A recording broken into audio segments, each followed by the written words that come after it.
Please sit down.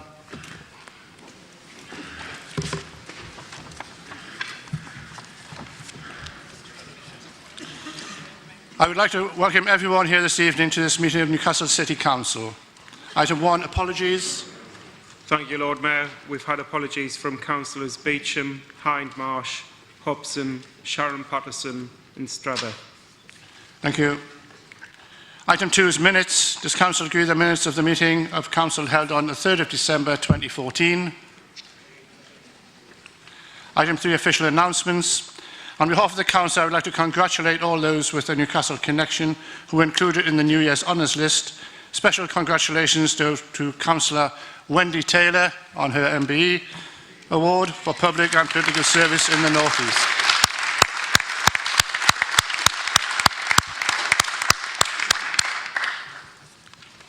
As briefly mentioned last month, partners from the voluntary and community sector, Newcastle City Council and the NHS recently won the Local Compact Partnership Award at the annual Compact Awards in London.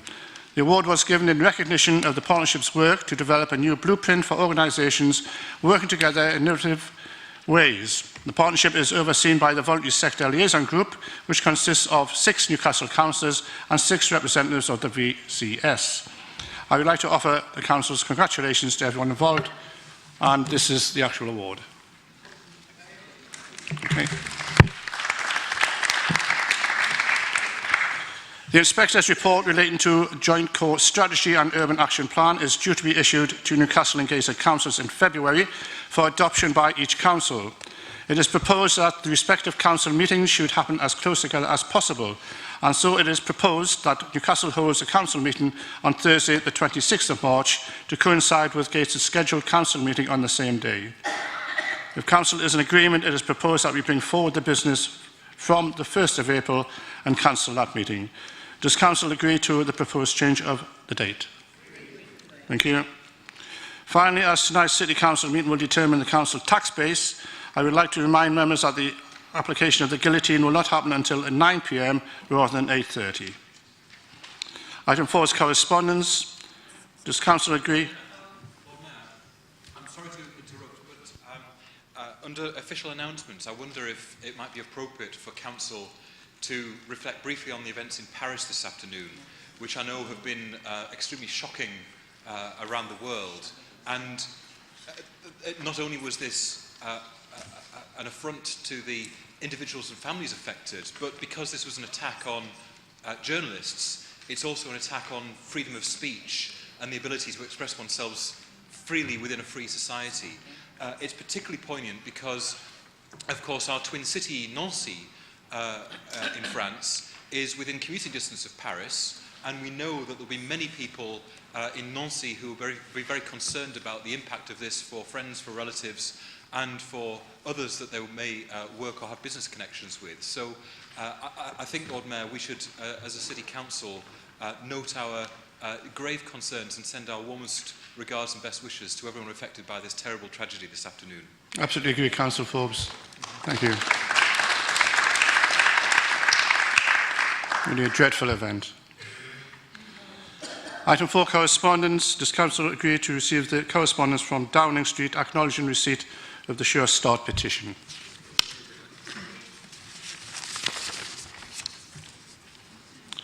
Item 5, petitions. We have received 1 petition regarding school crossing patrols. I will now invite Councillor David Denham to present a petition on behalf of local residents. Councillor Denham. Thank you, Lord Mayor. I present a petition tonight on behalf of Walkergate Primary School. The head teacher, Debbie Bailey, is here with other representatives of the school, and it says, "We, the undersigned, wish to express our concern and anger over the proposed removal of a crossing patrol on Coots Road. We are a very large primary school with over 570 pupils currently, and we have grave concerns over the safety of our families if the crossing is removed. The roads immediately outside of the school are extremely busy, and they need to have a crossing patrol at both sides of the school gates. Having tragically previously had a child knocked down and killed outside of school, we are most concerned for the safety of our children. We urge the Council to reconsider this decision as a matter of urgency." Thank you, Councillor Denham. Does Council agree to refer the petition to the relevant Cabinet Member and Director? Item 6 is public question time. There will be no request for public question time received this month. Item 7, council tax base and business rates based calculations. I will call on Councillor Dunn to move the report, seconded by Councillor Forbes. Councillor Dunn. Thank you, Lord Mayor. I think this is on. Yeah, it's a regular standard report, this, and I'm sure every member of council has read, digested, understood and absorbed every bit of it. But I think there are a few key points that I really want to highlight in moving the report, Lord Mayor.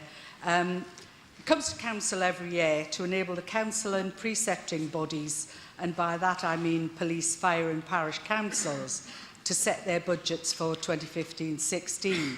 As I say, the report's technical, contains lots of detail in relation to the council tax and business rates should be calculated in accordance with the regulations. Council tax base is estimated to increase by 374 Band D equivalent properties in 2015-16. That's based on new properties, demolitions, changes in bands, changes in exemptions and discounts, for example. One minor change within the report, a policy change, relates to the reduction in the empty property relief to 1 month only at 100%, and the removal of the additional 5 months at 10%, which is relatively costly to administer.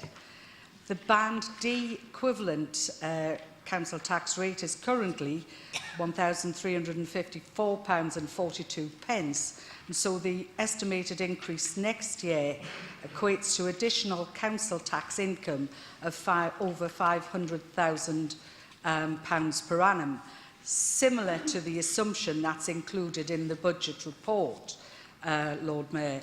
The proposed council tax increase, if agreed by the council in March, will generate a further increase in revenue.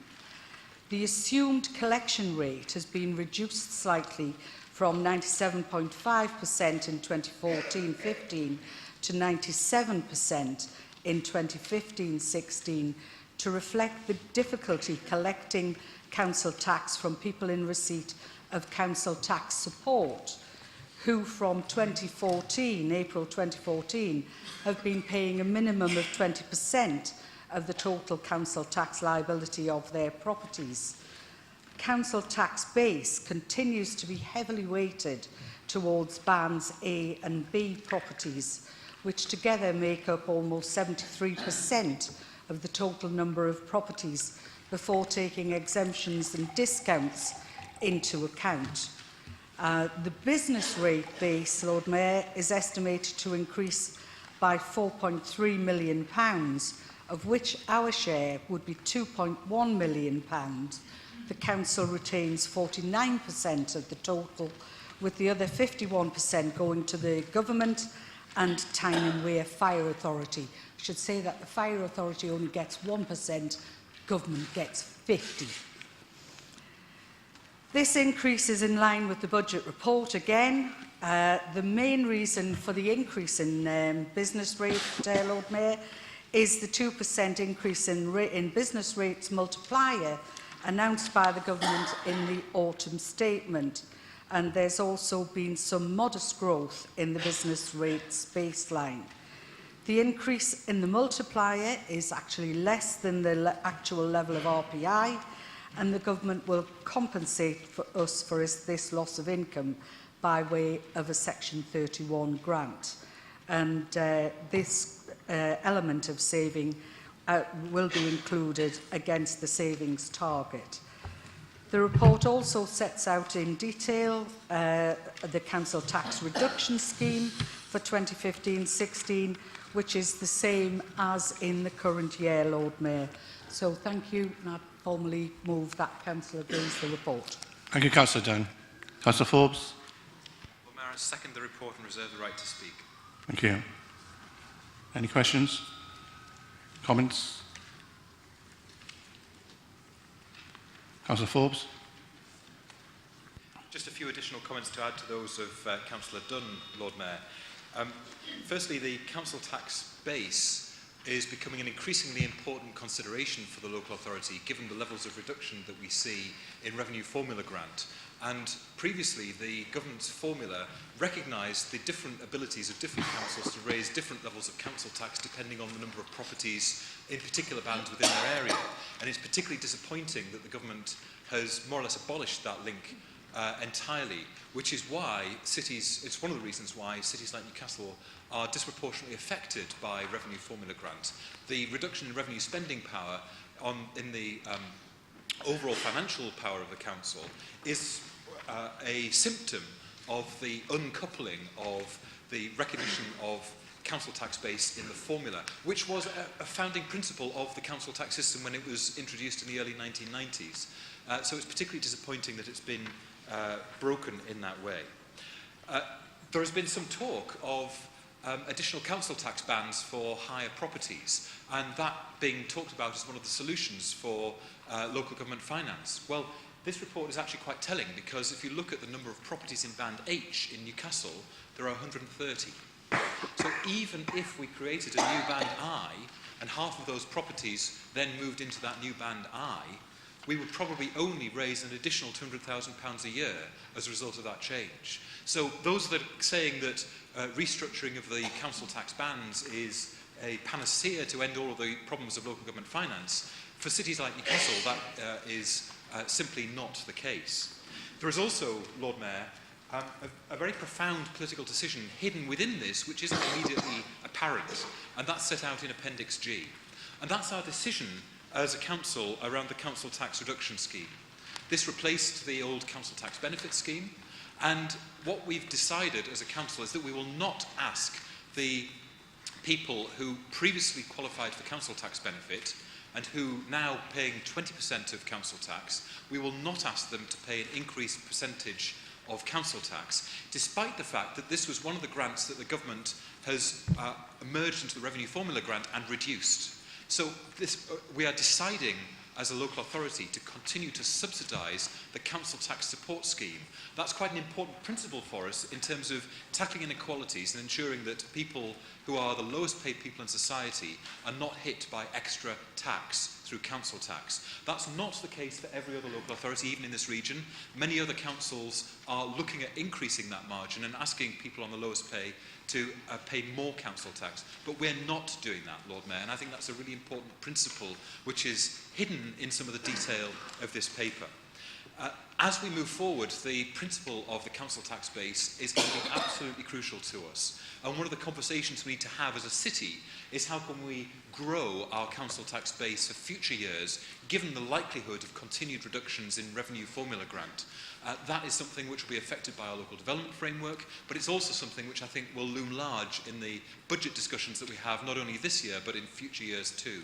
So I know, Lord Mayor, that this may look like a technical paper, and in the previous years it has been a relatively technical paper, but behind the technical descriptions of what we're starting to do, there is actually quite a lot of important priorities and decision making here, which is worth bringing to Council's account when we take our decision on it tonight. Thank you, Councillor Forbes.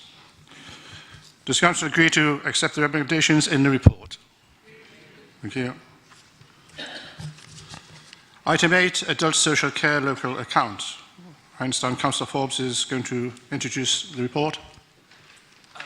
Thank you, Lord Mayor. Unfortunately, Councillor Hobson's unwell this evening, so Right. is unable to be here.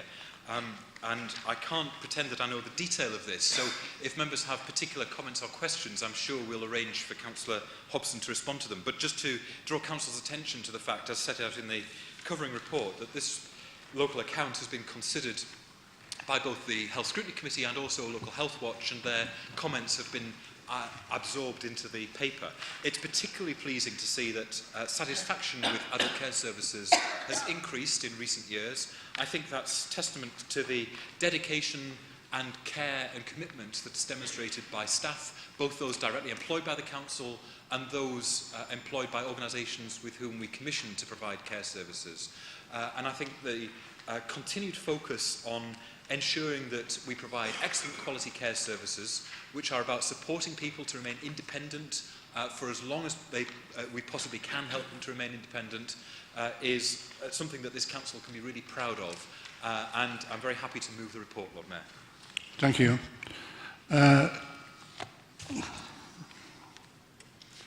Councillor Taylor? Yeah. Thank you, Lord Mayor.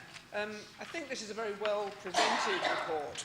My concern is that it is rather brief. I think, for such an important area of council work, really we should have a bit more detail. But what there is, I think, is very welcome. And I'd also like to thank officers who've responded to the comments made by the Health Scrutiny Committee and put in more details, such as the comparisons with last year, which I think are very helpful. I did have one or two areas of concern. We still have a very low figure for the number of people who are able to get to all the places they want to go to. I think it was 32% this year. And a 51% people feeling that they are socially isolated, obviously, is very worrying, and it's something I think we're all well aware of in the city, and we need to try and do something to help. Coming 8 out of 12 for admissions to residential and nursing care is also obviously a bit of a concern. But I think it's a helpful report, and I look forward perhaps to next year going back to perhaps last year's style of report in some ways and just giving a bit more detail. Thank you. Councillor Huddart?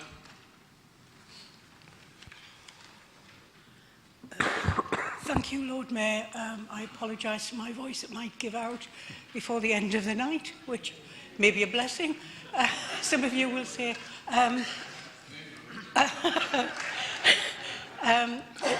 Thanks to Councillor Forbes for standing in to present this.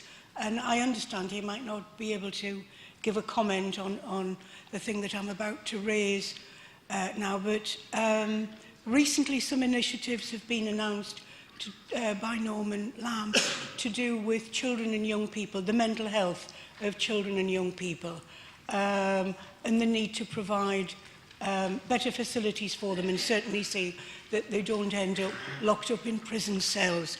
And I wonder if Councillor Forbes or the Cabinet member would like to pass comment on that. Thank you. Thank you, Councillor Huddart. Councillor Forbes? Thank you, Lord Mayor. I'll try and comment on the points that have been raised, actually, although Councillor Hobson may well wish to respond more fully.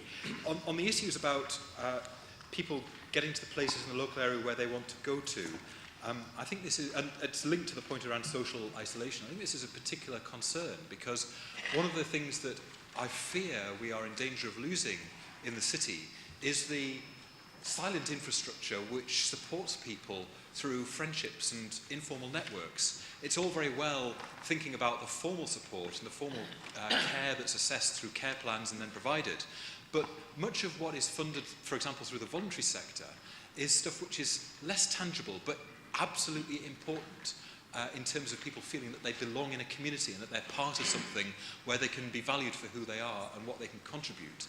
And my concern is that the level of cuts that we see are starting to have an impact on the kind of social support networks that are provided by a lot of our voluntary and community sector organisations. That's something that I've heard reflected back through a number of the organisations in the city. It's something that I think we will be keeping a very close eye on in the years to come. In terms of admissions to residential care, I'm not sure, to be honest, whether 8 out of 12 is at the good end of the scale or the bad end of the scale. Whether that's a good proportion or a bad proportion. But what I can say is that one of the things we are seeking to do is use the Council's capital programme to try to build alternative types of housing. So it isn't simply a binary choice between staying in your own home or going to residential care, but we have a better mixed offer of supported accommodation and sheltered accommodation, which there's a great shortage of in the city, which I know could help a lot of people stay out of the more expensive types of residential care, but still continue to live independently with a little bit of extra help on their doorstep. And over the next 18 months or so, we'll see some of those schemes come to fruition with partners like YHN. And I know we've discussed in the Council over the last year some of those opportunities as they're being developed. So hopefully the numbers of people moving into residential care will be less in the future. We've already, as a Cabinet, sent out a very strong statement to the market that that's how we expect things to change in future. As for Councillor Huddart's question about children and young people, I would simply remind her that this is the adult social care local account, but I'm sure Councillor Kingston will be happy to respond to questions about children and young people. Thank you, Councillor Forbes. Was anyone else? No? Does Council agree to receive the report? Item 9, petitions to City Council, monitor update. I call on Councillor Bartlett to introduce the report for information. Councillor Bartlett. Thank you, Lord Mayor. Just for Council, there is one typographical error on the front of the page. It should be that the last update was June 2013, not February 2014, and all of those relevant petitions are highlighted in the report. Thank you. Thank you. Councillor Shepherd. Thank you very much, Lord Mayor. I appreciate the officers' time and effort in returning this item to the City Council agenda. It is an important part of the City Council's process to receive petitions and act upon them, and I believe it's right and proper that we have a record so that the members of the public can see where their petitions have reached within the City Council and where we've got to. So I look forward to seeing it again in the future. Thank you. Thank you, Councillor Shepherd. Councillor Lower. Councillor Nita Lower. Keep forgetting there's two of you. Thank you, Lord Mayor. Just one thing, Lord Mayor. Actually, on page 45 as well, there is we don't have a Councillor Falconer. I think it should be Faulkner. And it would be interesting to have a little bit more information about when these, although it says the date they reported back to Council, how long it actually takes to solve some of these issues. So a little bit more detail about when the actual closure date on these was. Thank you, Lord Mayor. Thank you. No. Is there anybody else? No. Councillor Bartlett, did you wish to reply? There's no further. Okay. Does Councillor Gooch receive the report? Item 10, we have questions by members. We have received one question marked for oral reply, which in the standing order 9A is deemed to have been put. I would like to invite Councillor Dunn to reply to the question. Thank you, Lord Mayor. I'm sure every member of Council has received the Fair Choices in Tough Times document for the consultation on next year's budget proposals. So really I'm referring to what it already says in that document, that we are proactively working with our partners to find ways of increasing scarce resources to continue to develop the best possible outcomes. Together with health partners, for example, we have developed a shared vision for health and care provision, expressed in our plans to invest in the Better Care Fund, which is to have one fully integrated primary, secondary, community and social care system. We will share more services between the Council and YHN, including on HR, IT and customer services, and work more closely together on debt management and employability. We will also make use of the housing revenue account to sustain vital environmental services within areas of high concentrations of council housing. Our approach to enabling services is to standardise, simplify and share, allowing us to reduce funding down to the minimum level required to deliver a credible and cost-effective service, while avoiding false economies which create risk or cost in the services we support. This process will continue. Interestingly, that the actual question refers to the Labour Party's zero-based reviews findings, and actually the Shadow Chief Secretary of the Treasury's comments were directed at areas of the country with two-tier local government. And I'm sure Councillor Stone will be aware the local government funding formula has been manipulated by the coalition to provide continued financial support to such duplication.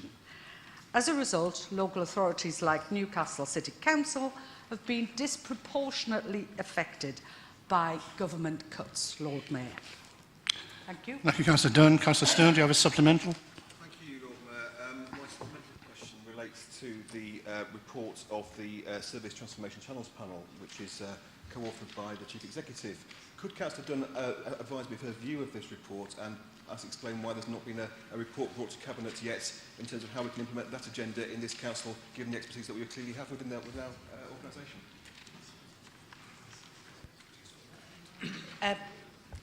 Lord Mayor, first of all, I didn't really hear the question at all, which I'm sure is the case with many other members of this Council, but I do believe that the report that's being referred to is government report, not this Council's. It's not, of course, this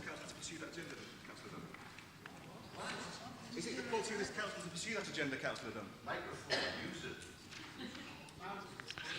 Right. Does Councillor Dunn confirm which is the policy of this council to implement that agenda? That'll be 2 supplemental questions, eh?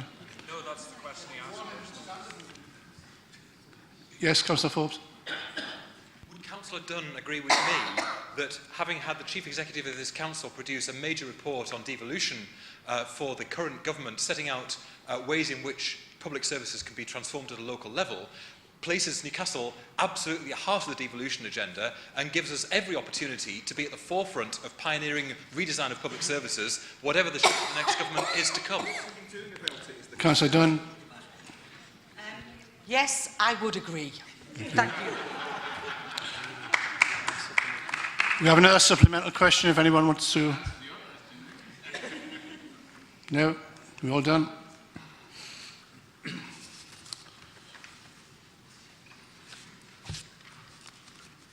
Right, moving on. Item 11, Cabinet Member Update. I call on the Deputy Leader of the Council, Councillor McCarthy, to introduce her update report.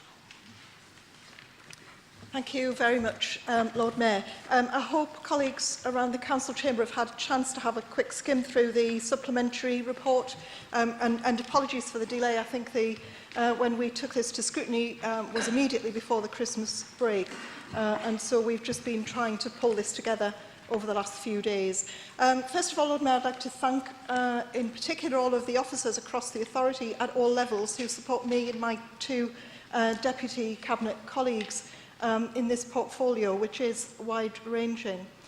In relation, and I do appreciate that councillors across the Council Chamber have had time to read the report, and some colleagues have had detailed discussions at scrutiny too. I think the only thing I'd like to refer to really in the original report that was on the Council agenda was to recognise the work of Bernard Garner, who has retired at the end of last year, and who has given a huge amount of commitment to public service over not far off 30 years, and I think we're proud to recognise the work that he's led on our behalf across the Tyne Wear area. And we look forward to working with Tobin Hughes, who has a slightly different role, but takes on board much of the work that Bernard led on.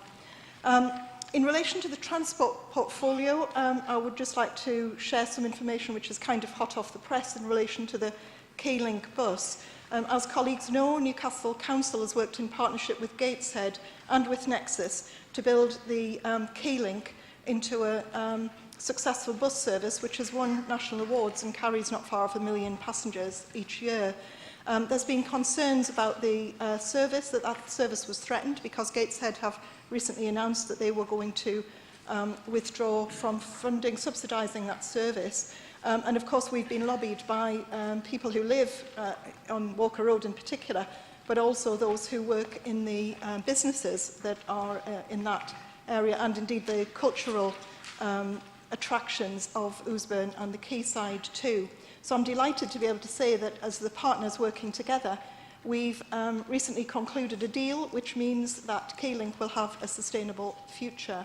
We've built passenger numbers to a level where Go North East have agreed to operate a commercial service. I'm being very careful how I phrase this, Lord Mayor. I don't normally read out statements in this way, but we need to be really careful about what is recorded. So Go North East have agreed to operate a commercial service during the day, and Nexus will still be funding, still be subsidising some of that work, morning rush hour journeys and evening journeys throughout the week. So while K-Link will still receive a significant public subsidy for the important role it plays in our city, we've reduced the contribution from the council quite significantly, so we won't any longer need to contribute to that. And this should be affordable for Nexus and the North East Combined Authority to fund in the short term until the Quality Contract Scheme, hopefully, it comes into being in 2017. I think that's really good news and a really good sign of the partnership working. I'd like to place on record, Lord Mayor, my thanks to the members of Scrutiny for their questioning and holding to account myself and colleagues and officers for the work that is undertaken in my portfolio. When we put this report together, it's a very strategic report, and so I took out lots of the numbers and the details, and scrutiny members wanted the details and the numbers. I'd just repeat, as we've said in the response in the supplementary report, please ask officers detailed questions. They've got much more, they're much more familiar with all of the figures. Please ask them if there are specific questions that colleagues have.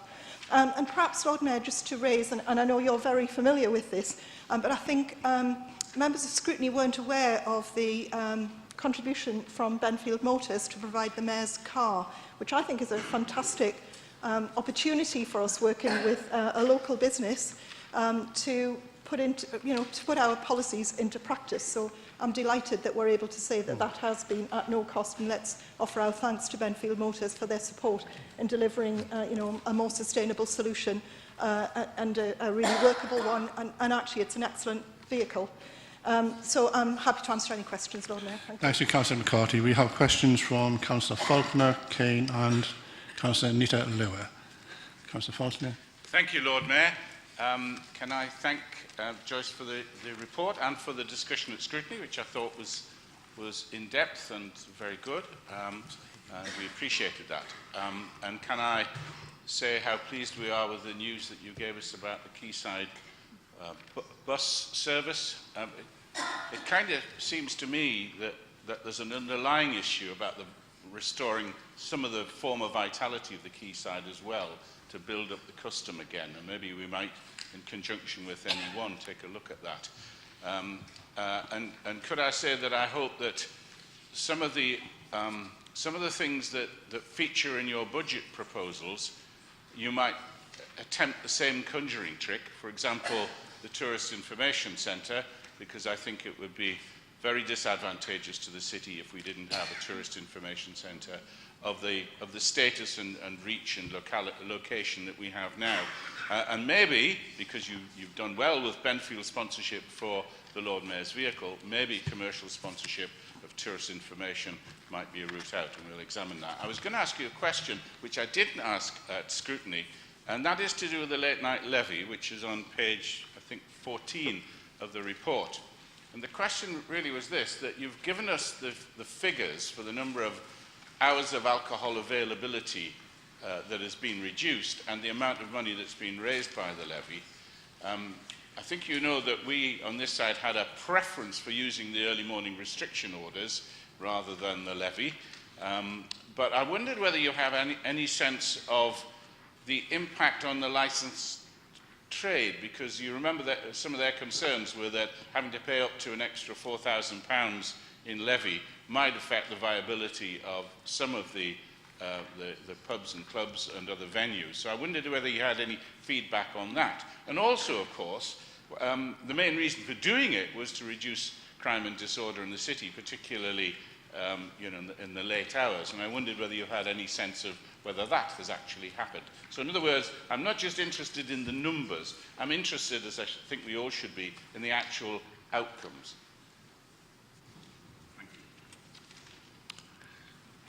Councillor Kane. Thank you, Lord Mayor. Can I also thank Councillor McCarthy for the update on Keylink? This is a vital service to the Quayside and Ousbourne Valley, and it has, I was looking at it, buses going past on Monday, it seems very popular. There was a lot of cynicism about whether it would be popular when it was first implemented. I've got two questions about the report itself. When Councillor Stevenson brought her report to Council, I commented on the fact that there was no mention whatsoever of cooperative communities. Well, Councillor McCarthy has clearly rectified this by putting a paragraph on page 68 on cooperative communities which says nothing at all. I gave the example last time of a resident of Ousbourne Ward who collected a couple of bin bags full of rubbish, rang Enviro, called to get them picked up, and was told she would have to be charged bulky rubbish collection for that, and officers informed me afterwards there was no mechanism for residents to get involved. So given this sort of grand statement again, and all the cooperative council network and all this stuff that's gone on, all this activity, Can she fill us in on whether the policy is actually making any difference whatsoever? My second point is something that's not in this report. And again, I think it was last year I asked Councillor Stevenson a question about the priority ward scheme and never really got a satisfactory reply. I was told by officers afterwards that Councillor McCarthy chairs a committee that looks at the priority ward scheme, and I would like to ask if that's correct and if it still meets, what it does, or whether it's been quietly shelved. Thank you, Lord Mayor. Thank you. Councillor Anita Lower. Thank you, Lord Mayor. With her usual efficiency, Joyce has answered my question in her supplemental report. But I'd just like to take the opportunity to thank her for the time she gave to scrutiny to go through this. Thank you, Lord Mayor. Thank you. Councillor Higgins.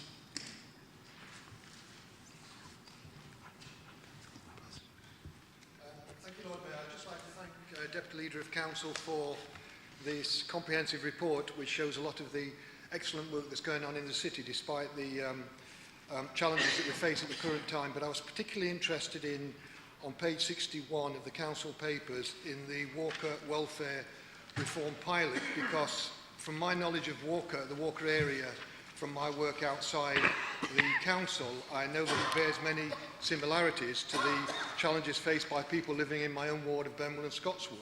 So I'll be interested to see the evaluation report when it does come out.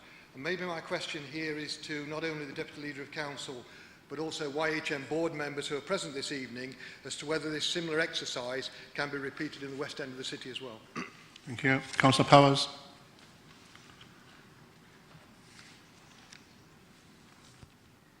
Thank you, Lord Mayor. I was just wondering whether or not Councillor McCarthy shares with me the view of the success that our licensing policy is having in our city in driving up standards and premises that we're seeing across the entire city, particularly along Grey Street and the new reasons that we're seeing down the quayside at the moment. I think this is a real example of how well we're doing things in Newcastle, particularly when it comes to the safety of residents, through the nighttime economy, through the safety initiatives that we have in place, and through our strong licence policy as well.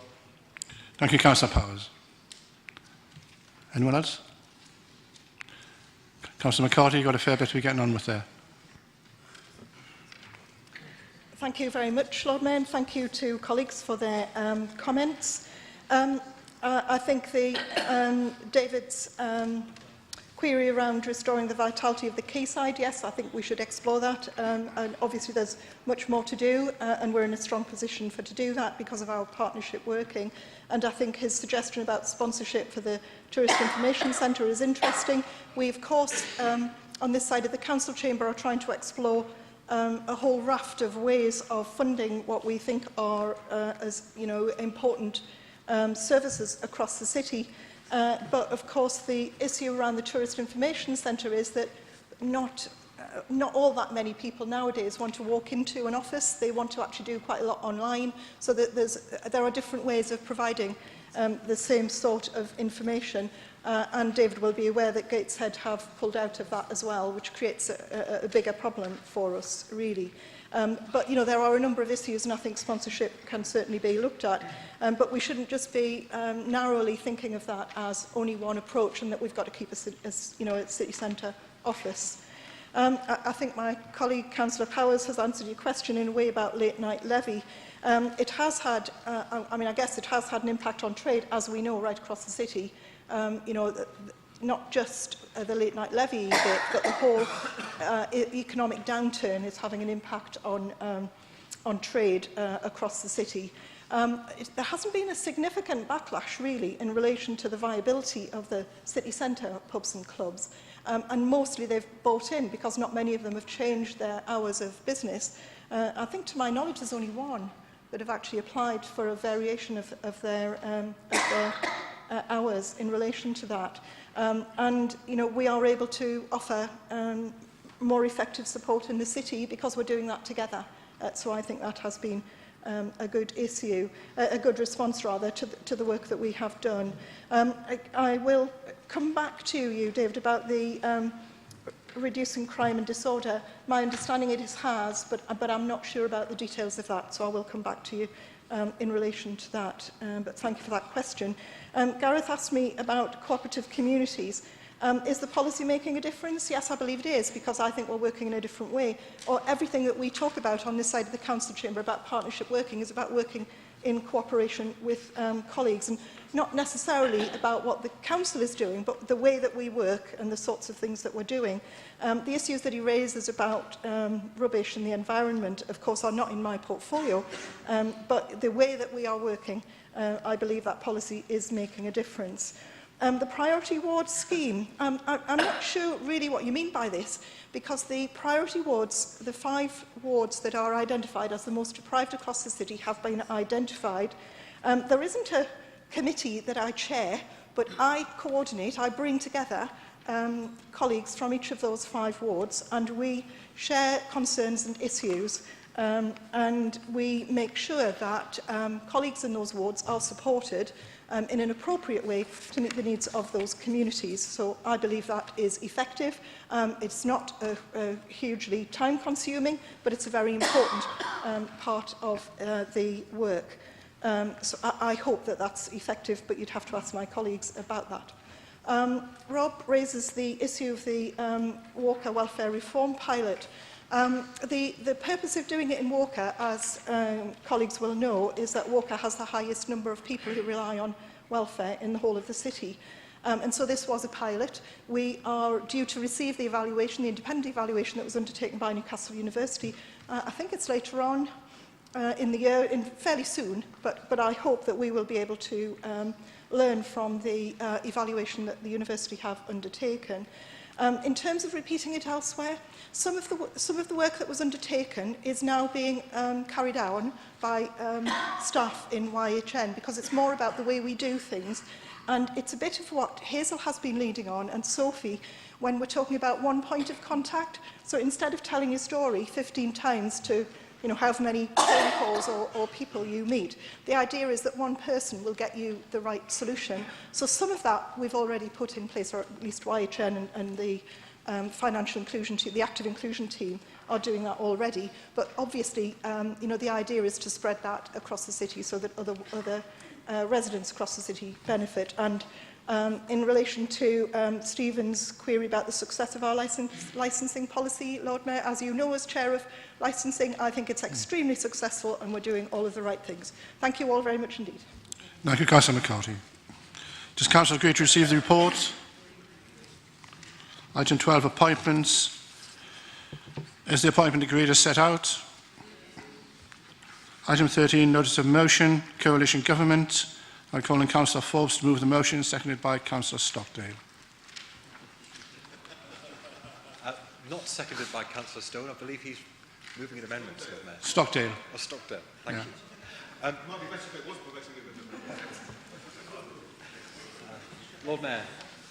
Lord Mayor, colleagues, cast your mind back to the heady days after the last general election, where Mr Cameron and Mr Clegg expressed their mutual admiration for each other in the Rose Garden of number 10 and set out what their plan was for the country.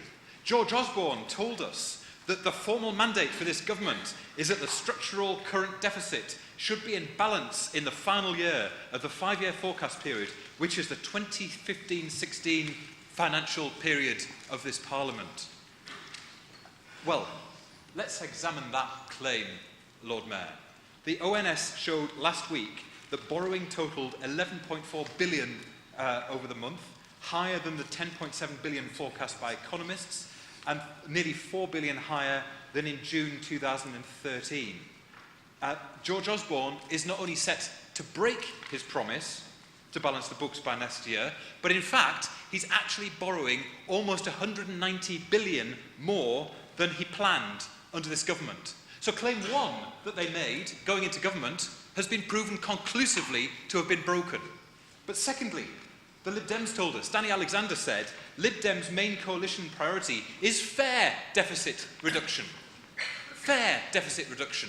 Well, let's look at that, Lord Mayor.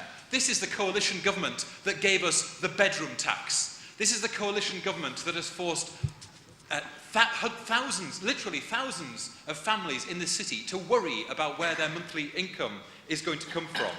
This is a government which has, across this region, led to 55,000 public sector job losses. And of course, the response that we get is that those public sector job losses have been replaced by growth in the private sector. Well, that might be true if you look at the numbers of jobs, but in terms of the quality of the jobs that have been created, we would have some serious concerns. Research by the TUC shows that in this region, there are more than 52,000 people, more than enough people to fill St James's Park, working on 0 hours contracts.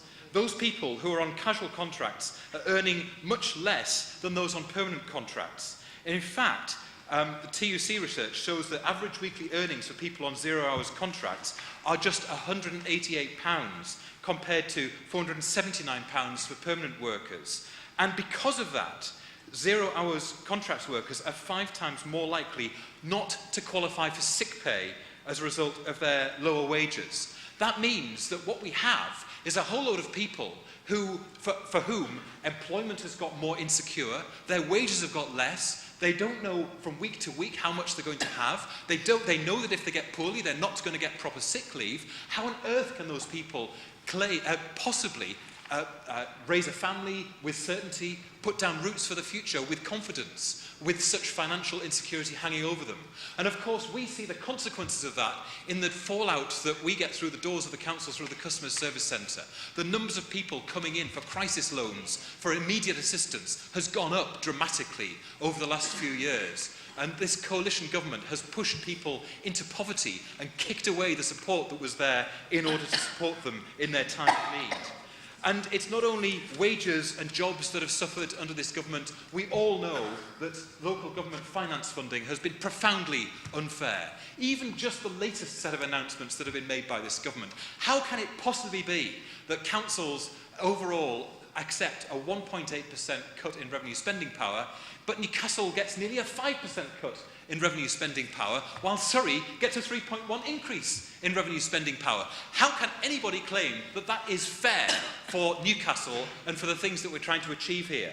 So the Liberal Democrats' claim that they've been fair throughout this Parliament is utterly, utterly refutable, and I would completely disagree with it. And I think there is so much evidence which shows that this coalition has been disastrous for Newcastle, disastrous for the people of this city. I happened to catch, Lord Mayor, over the holiday period, The Wizard of Oz. And I can't help but be reminded of the Tin Man and the Scarecrow when I look at George Osborne and Nick Clegg. George Osborne, the Tin Man, the man with no heart, the man who has no thought for the consequences of the cuts that he's imposing, the man who has absolutely no understanding about the impact on the ground of what it is his government is doing.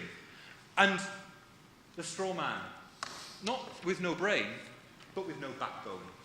Nobody in this Liberal Democrat coalition, Liberal Democrats, has stood up to the worst excesses of the Tories in this coalition. They haven't stood up for our city, and what we've had to deal with as a result has been an extremely difficult set of circumstances where we're seeing people getting even more desperate, even more frustrated with the coalition. So, Lord Mayor, the way to deal with this is for the Liberal Democrats to finally show that they have a spine and that they're prepared to leave the coalition, leave the Tories on their own, walk out of the coalition and show that the last 4.5 years have been a dreadful mistake for which they should apologise.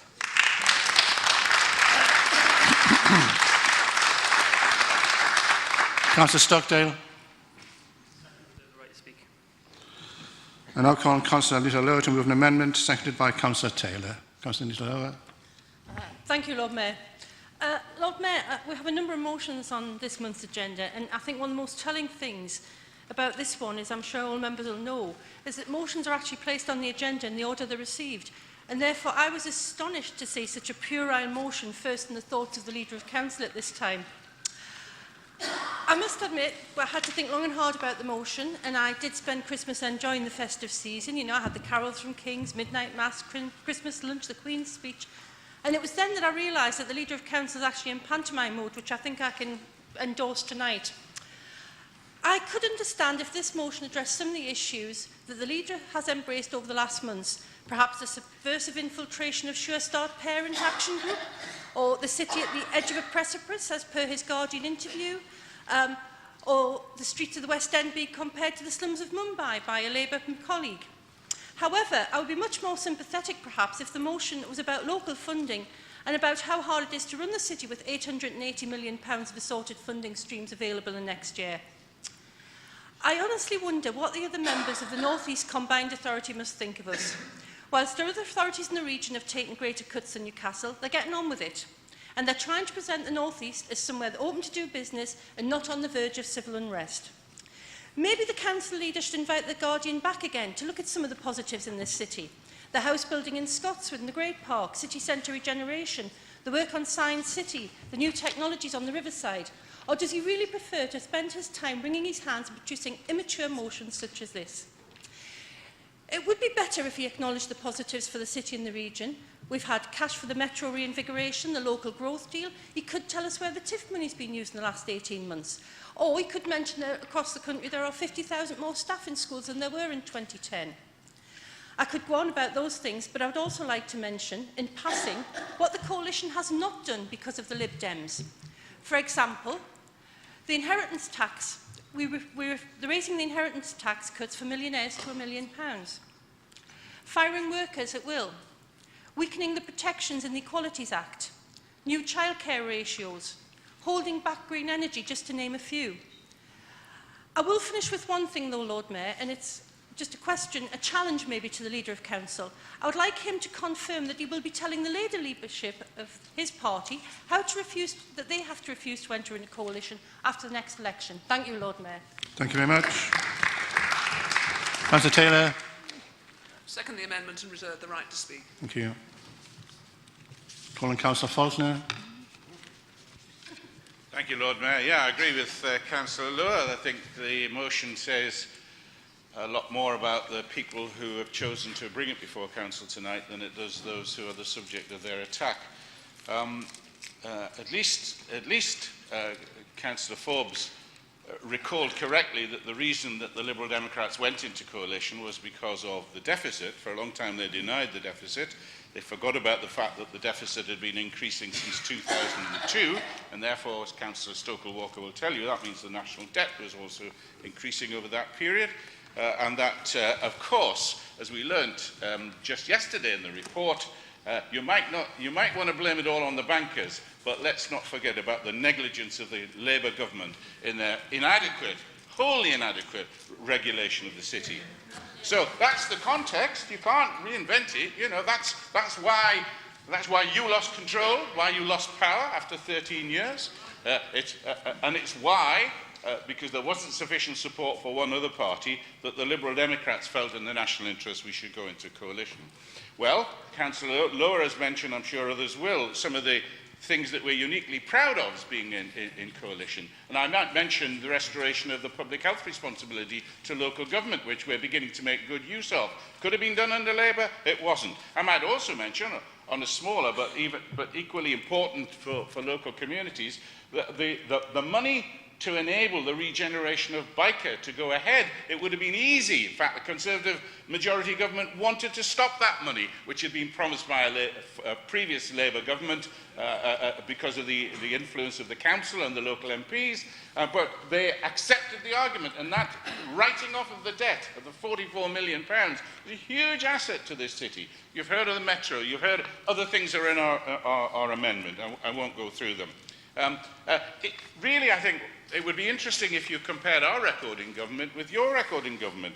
And I bet you're really proud of Iraq. I bet you're really proud of the way in which you undermined manufacturing in this country, the 10p income tax band cut, the 75% pension rise, 75 pence pension rise, more of that later, the attacks on civil liberty, PFI, you made PFI an art form and saddled us all with enormous debts in health and everywhere else. You introduced much more privatisation of NHS contract, foundation schools and academies, well done, you invented them, introduction of tuition fees, who did it? You did it. I can give you the growing income inequalities in this country, all happened under a Labour government. So don't come along here, because three things were different. One is you had 13 years, not 4. The second was that you had good times. You had good financial times. And the third thing was that you were in the majority, and we are a minority party partner in a coalition government. You had those three big advantages. You blew it. Admitted you blew it. You did some really good things in government. You did some awful things in government. When you look back on the coalition, it will have done some really good things and some awful things. But my goodness me, it has reformed all the things you shirked, the reform of pensions, the reform of adult social care, the reform of welfare provisions. You didn't do any of it. Spending is not the answer. It's how you spend it.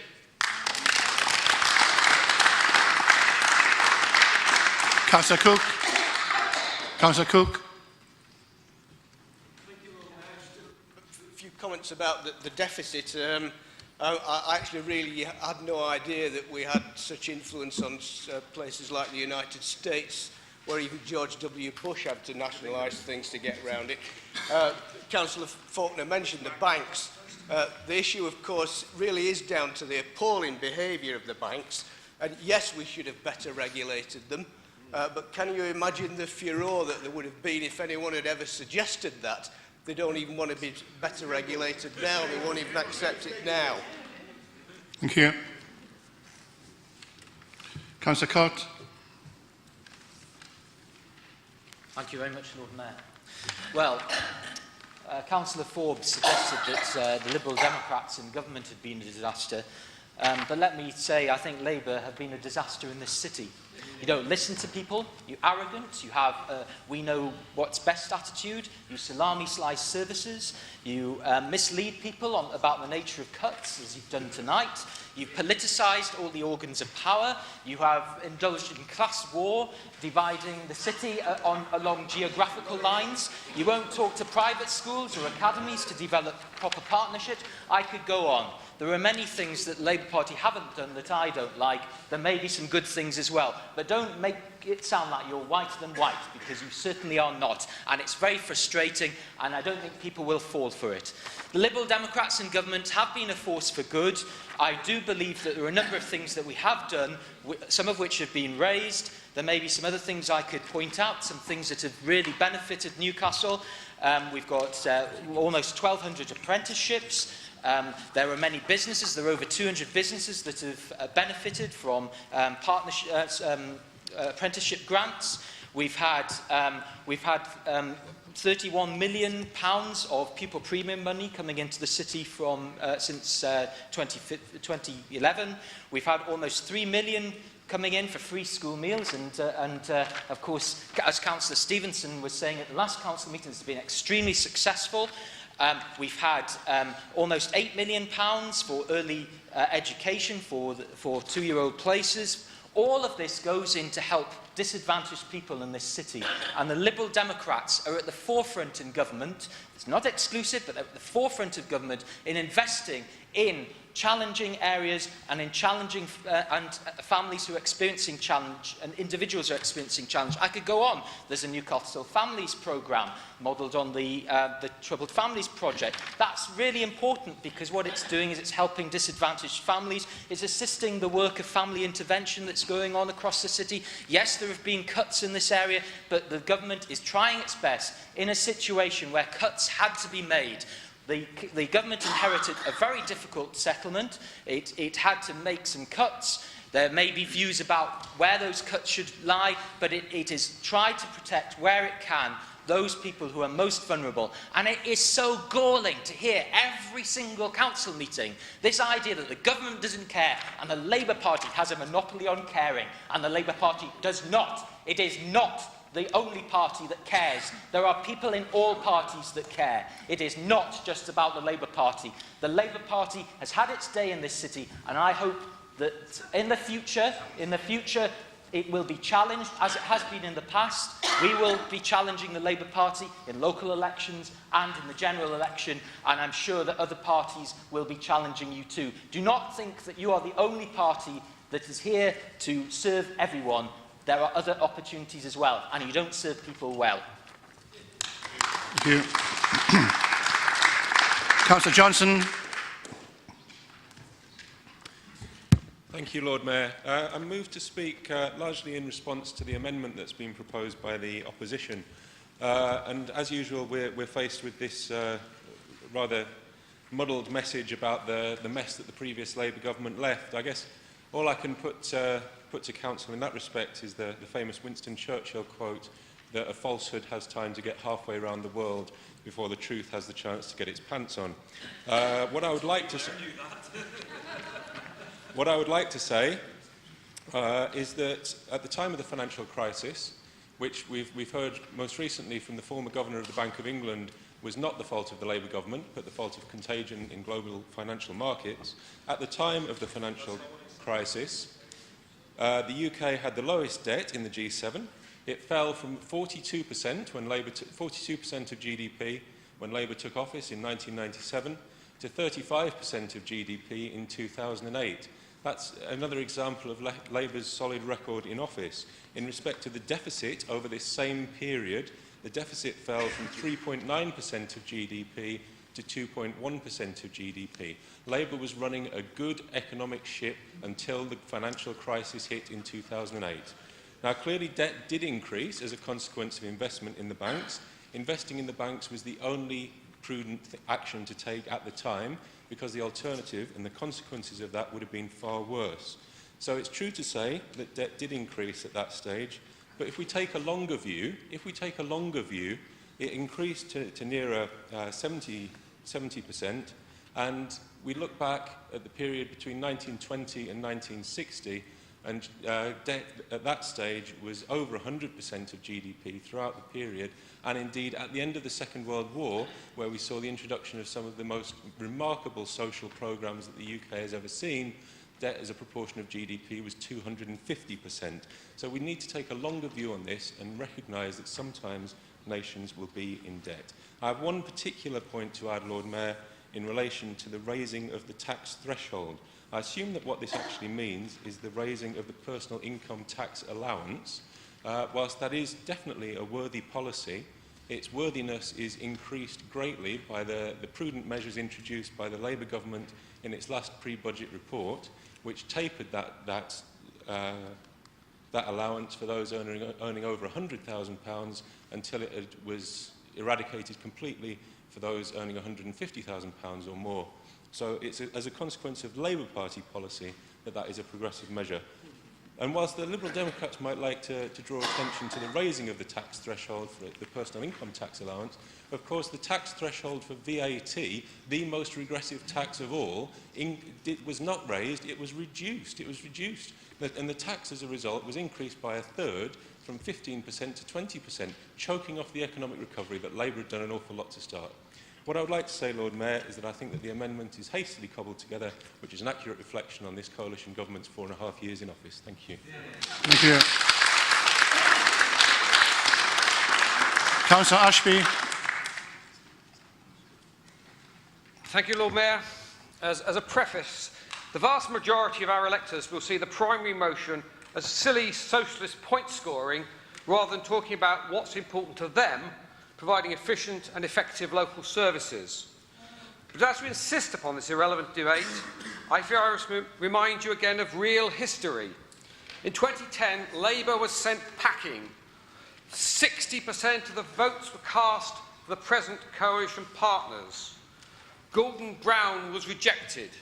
Your unopposed leader, your unelected Prime Minister, the man who spent years undermining Tony Blair behind his back, the man who craved power but had no idea how to use it, the man who claimed to abolish boom and bust in the economy, ho, ho, ho, the man who with Ed Balls gave the Bank of England independence, so that it's been revealed today they can all go to sleep on the job, allowing Northern Rock management to run riot and trash the savings of local people. The man who left the Treasury empty. The man who tried to cling on to power by doing a deal with the Liberal Democrats, even though he'd been trounced. The man whose disciples, the Red Eds, Miliband and Balls, are now at your helm, who might yet need the help of the Liberal Democrats to form a government. That is, if the brother from over the water doesn't return to plunge the comrades into fratricide. So do you really want to preach treachery to us? Do you want to set a precedent for stabbing a Labour coalition in the back?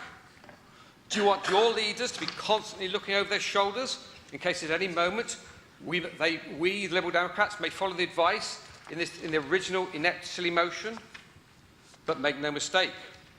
The Liberal Democrats have paid a terrible price to bring stability to this country, but stability which is now paying off. The stability of the coalition has created the conditions to turn around the economy, now one of the fastest growing in the Western world, to create conditions for 1 million new jobs in the private sector, to pump £10 billion more into the National Health Service, to cut the income tax paid by 104,000 residents of Newcastle, to take 11,640 of the lowest earners here out of tax altogether, to invest so much in higher education that we have a construction boom here in Newcastle to meet the needs of thousands of extra students, to prime the pump massively to stimulate more regional private investment, to see salaries growing at a faster rate in the North East than in any other part of the country, to give 6,000 younger children universal free school meals so they learn better, to give 8,000 local parents free childcare hours, so that over 1,200 disadvantaged two-year-olds in Newcastle are benefiting from the centrally funded early education and childcare offer, and many other achievements that I have no more time to recite. It's been hard. It's hard to work with politicians whose basic philosophy you despise. But the national interest demanded strong government for difficult times. We've brought heart where we bring spine. You've got a red light. Future. So you and the other side of the chamber can take your unwanted advice and recycle it. Thank you. Councillor Higgins.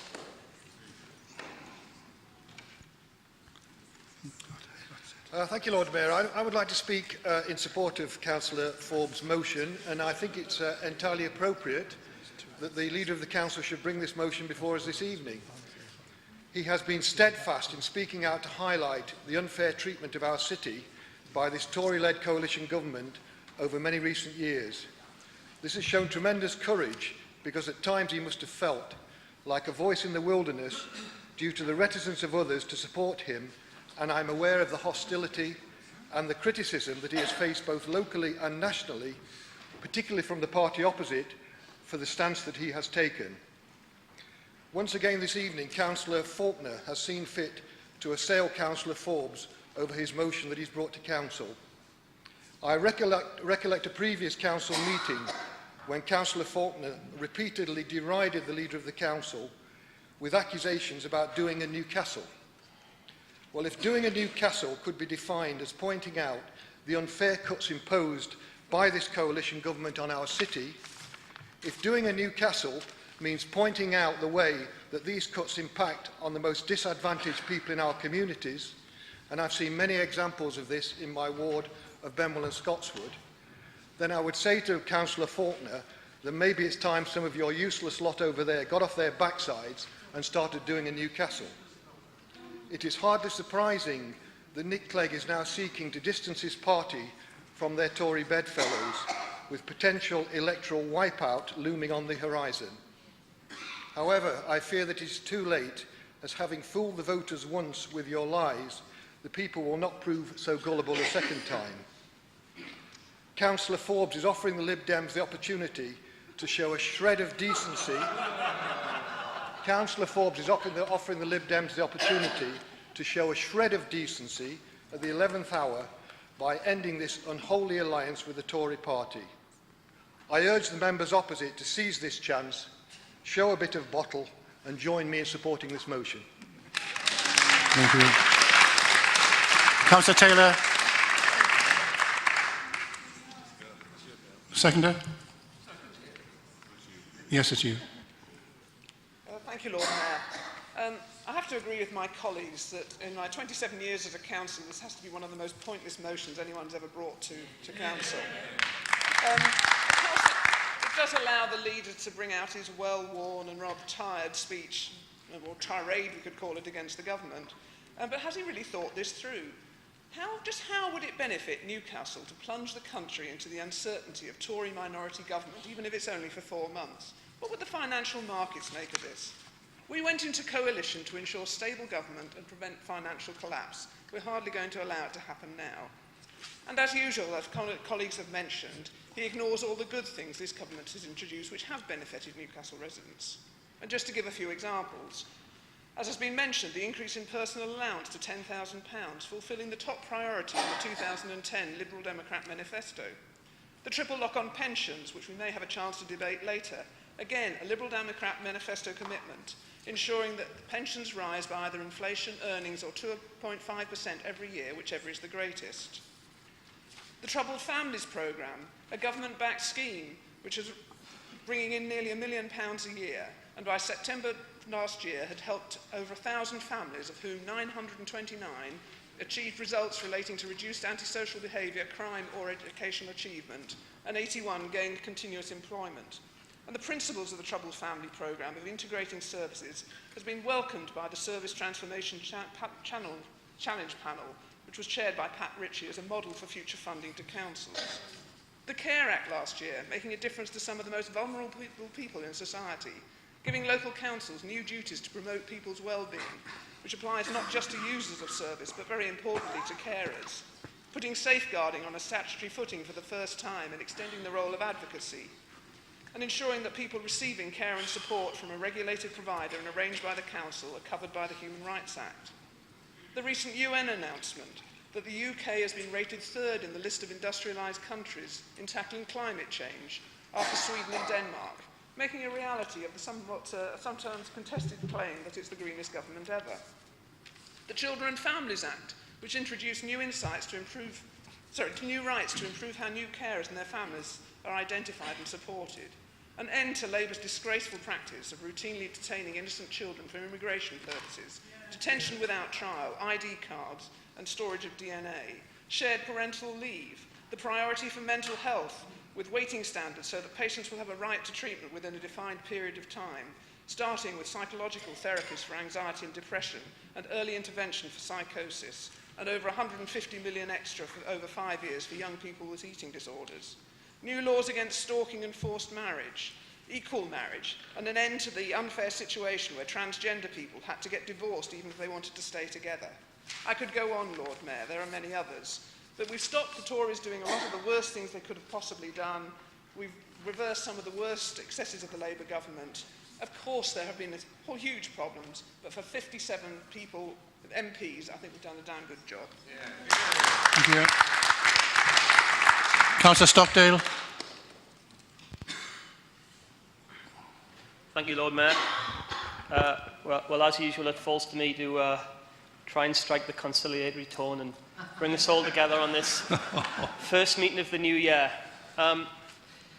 It is easy to dismiss a motion like this as a bit of political theatre, a bit of fun at the expense of a party who some would say traded their principles, the perception of power. But I think the reality is somewhat different.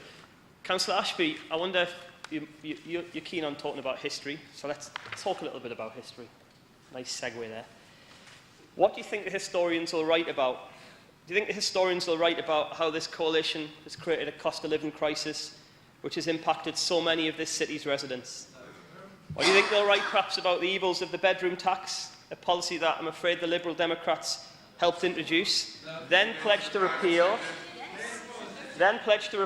and then refused to support a Labour motion last year to actually repeal it, despite knowing how much that would actually hurt residents of Newcastle and this country?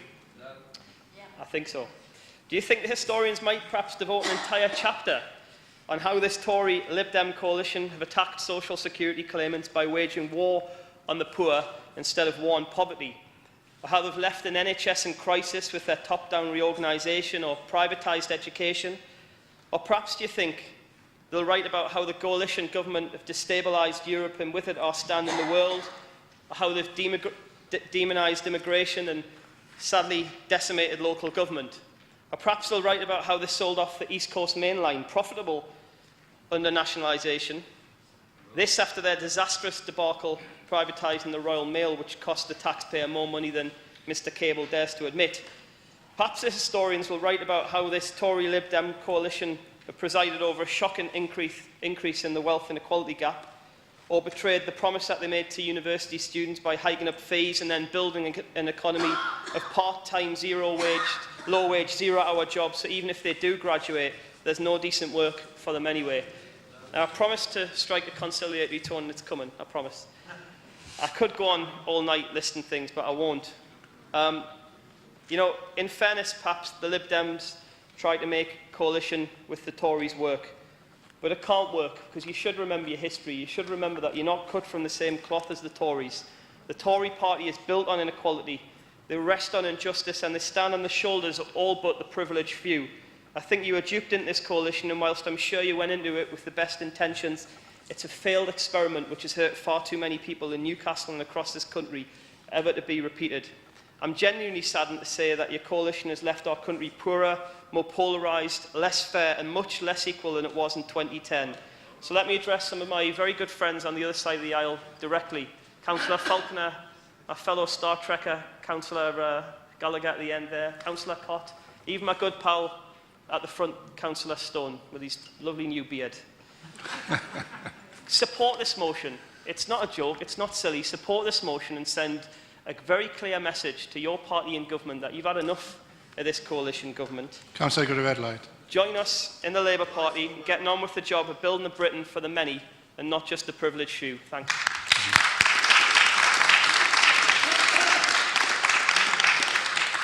Councillor Forbes, you may wish to reply. Thank you, Lord Mayor. Well, if I've achieved one thing tonight, it's raising the standards of hyperbole and hypocrisy from the opposition to almost hysterical levels tonight. And the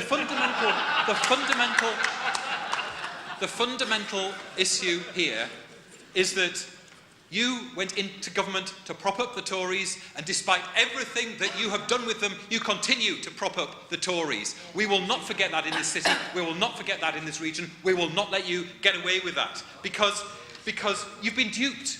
You've been duped. You went in with the best of intentions to solve the national crisis, as you defined it. But you didn't understand history, as Councillor Stockdale has said. You didn't look at what happened to previous coalitions where exactly the same thing happened. The Tories sold the Liberal partners a lie on the basis of dealing with a national crisis, only with an implicit agenda to shrink the size of the state. And what do we have recently from the IFS? A warning that funding for the state will go back to 1930s levels as a result of the cuts that have been imposed throughout the lifetime of this Parliament. You went in on the basis of eliminating the deficit, but the amount of debt hasn't achieved the target. In fact, it's gone up more than it was predicted to go up. And you said that you would be fair, but you patently haven't been fair. The bedroom tax is one of the cruelest bits of legislation that's been introduced by this coalition government, and yet time after time, in this council chamber, you refused to back our calls to appeal it, to repeal it. We called for its abolition before the National Labour Party front bench did. We helped to define that policy within the National Labour Party because people like me and my colleagues went to see Ed Miliband and told him about the damage that it was causing in our communities. But time after time after time, year in, year out, you have sat in this council chamber and opposed our moves to try to repeal it. And yet, don't try to tell us at the last minute that you've had a last-minute Damascene conversion on the bedroom tax, because people in this city know what your position was on it. And you continue to trot out this line that the answer to the failure of austerity is more austerity. Austerity has failed. It is taking our country backwards. It has pushed us into recession. It's time for a different approach. And yet your party in government, continues to back the Tory reduction plans, which are so damaging for this country and so damaging for this city. Lord Mayor, this amendment, I'm not convinced actually it's a valid amendment because it doesn't refer to the original motion. But in any case, this amendment is heavily cobbled together. It's clearly written in desperation. And there is one reason alone why the Liberal Democrats should leave the coalition this month. And that's because later this month, Parliament will vote on the local government finance settlement. And we'll be watching.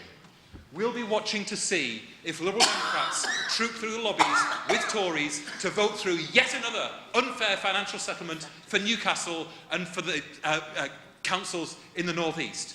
And when you do, we will remind you of that mercilessly up to the election, because you haven't got the guts to come out of this coalition and do something different. You're tied to the Tories for evermore. And, Lord Mayor, I would urge my colleagues to press, if you're not prepared to stand to this coalition government, we are. I urge people to reject the amendment and vote for the original motion. Thank you. Okay, we come to the vote, and we'll be voting on the amendment.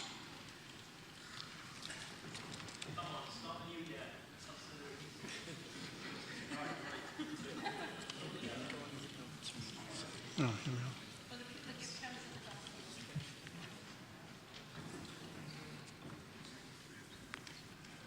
There we are, the amendment was lost. So we now vote on the substantive motion.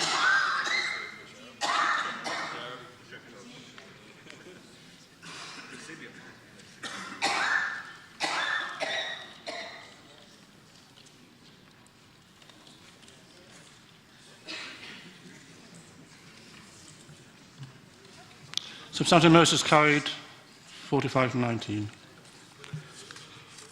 Item 14,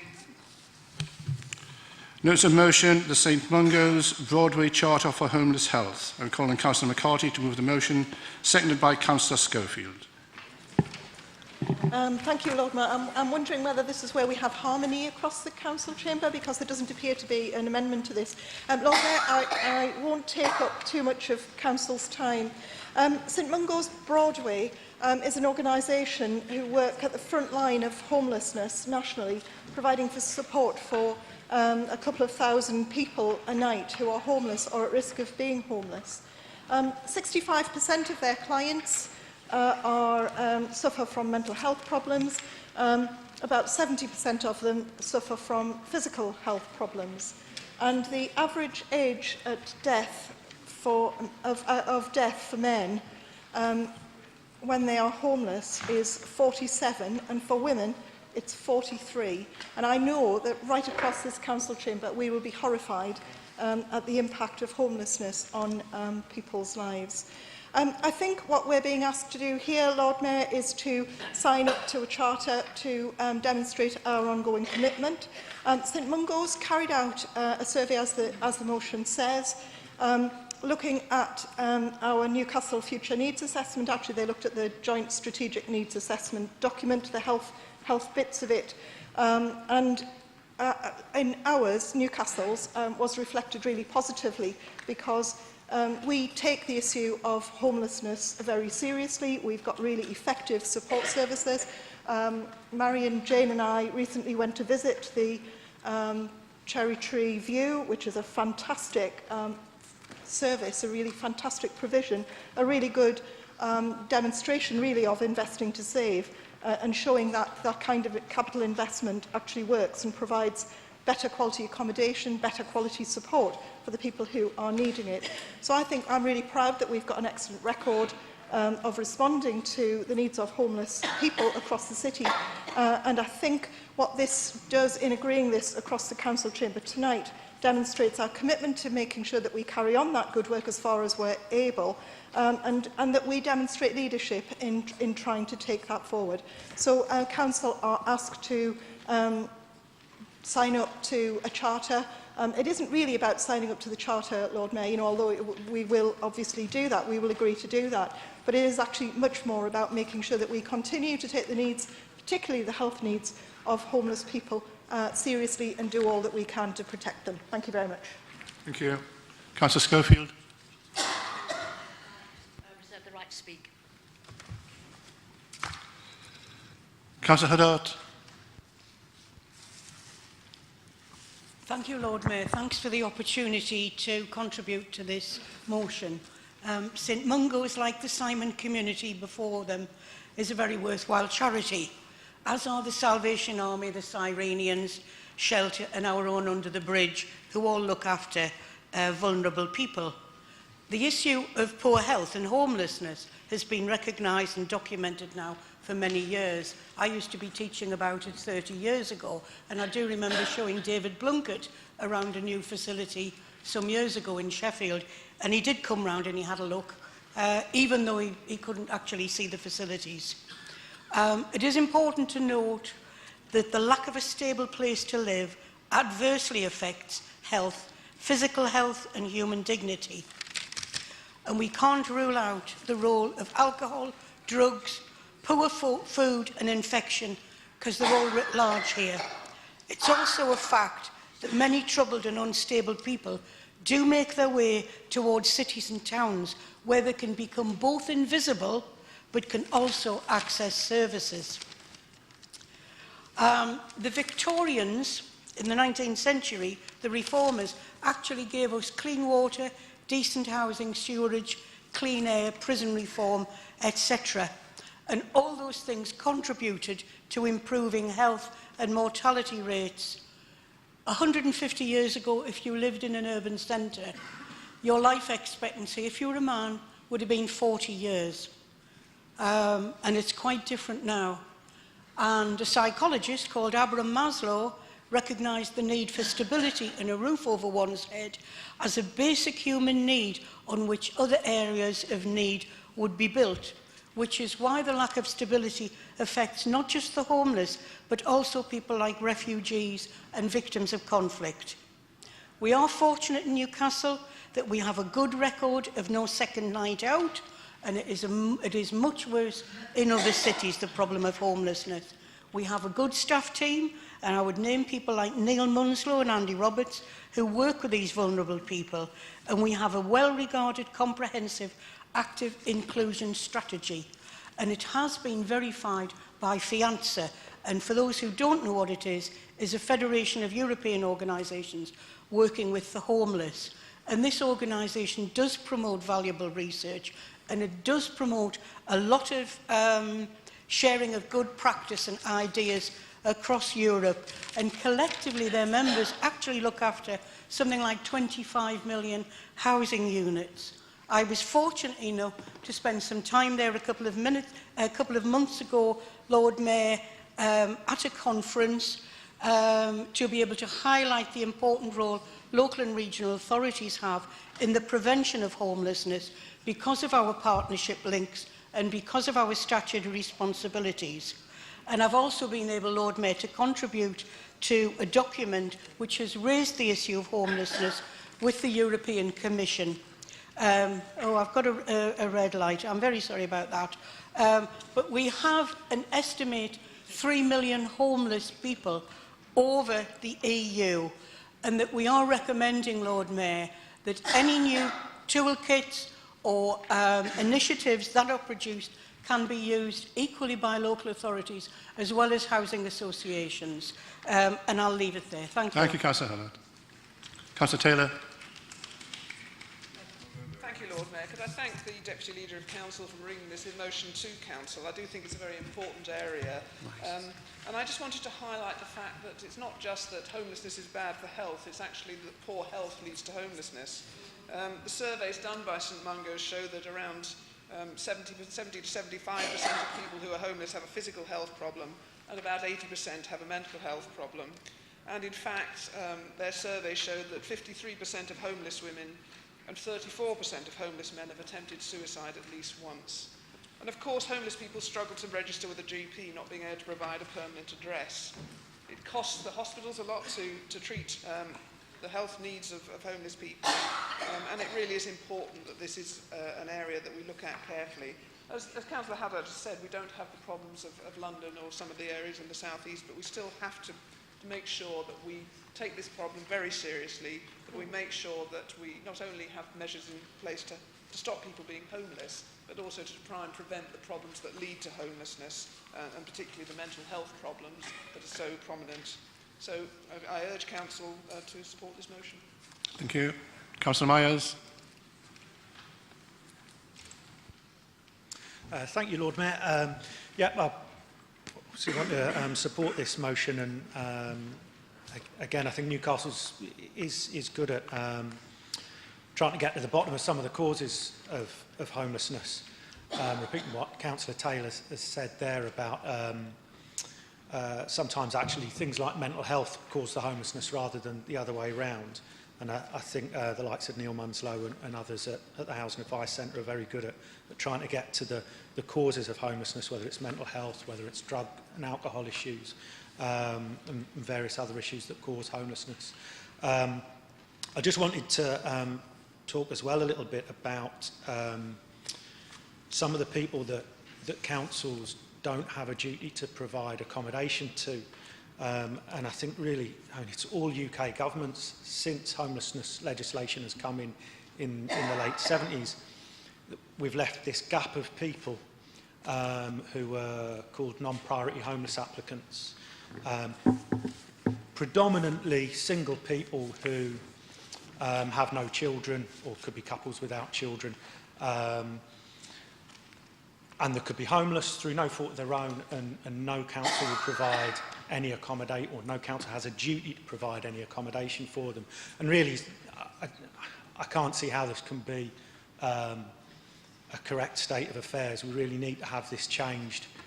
Scotland has changed it, and anybody who is homeless through no fault of their own in Scotland, a council would have a duty towards them.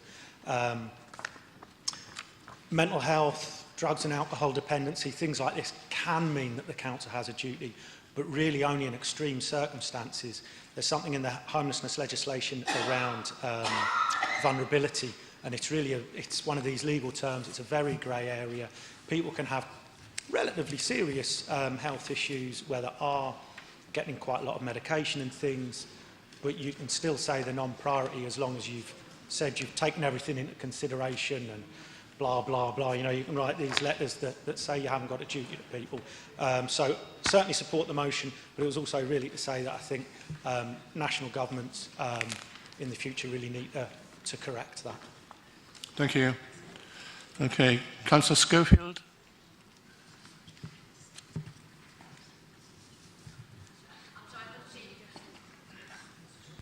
Thank you, Lord Mayor. I really welcome this motion. People who are homeless face some of the worst health inequalities today. They're at much greater risk of mental and physical health problems than the general population. People who are sleeping on the streets, it's usually called sleeping rough, are measured separately from the statutory homeless statistics, and they are a very high-risk group within it and often get lost in that respect. Now, according to St Mungo's, which works very closely with this group, many people within it are either mentally ill, physically ill, or heavy drinkers or drug users, and they usually have very fraught family backgrounds, which actually isolates them even further. They are more likely to die of treatable medical problems than the general population, and they're more likely to have nowhere to turn. A big issue for them is around going to a GP because they're not registered, and they've become, again, isolated. Now, given the last debate, I think we do need to emphasise that according to St Mungo's, people sleeping rough has risen nationally by 37% since 2010. It's a very important statistic, and they're very concerned about this rising trend. Talking to the Changing Lives organisation, who work with this group, they are also very concerned. To date, they have contact with 5 to 8 people a night, 7 days a week, and they have a good record of getting the majority settled and connected to services. But they are extremely concerned about their ability to continue to meet the needs of such people, and particularly the small group that have become chronically excluded if the numbers increase as they are going nationally. I agree with everybody. We can be very proud that Newcastle City Council is recognised by Mungo's to give high priority to people sleeping rough within our active inclusion strategy, and I, like others, would like to congratulate officers in all that they do for this, but particularly in the current climate of austerity. Changing Lives also commends the Council for the priority it gives to this group and to the work that they do.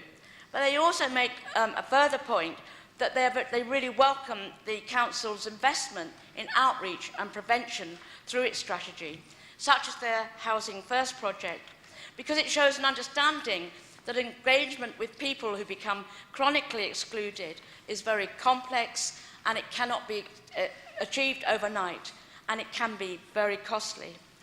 So the growing number of people sleeping rough, nationally and locally, is something I'm really glad to hear that we are all in the chamber deeply concerned about.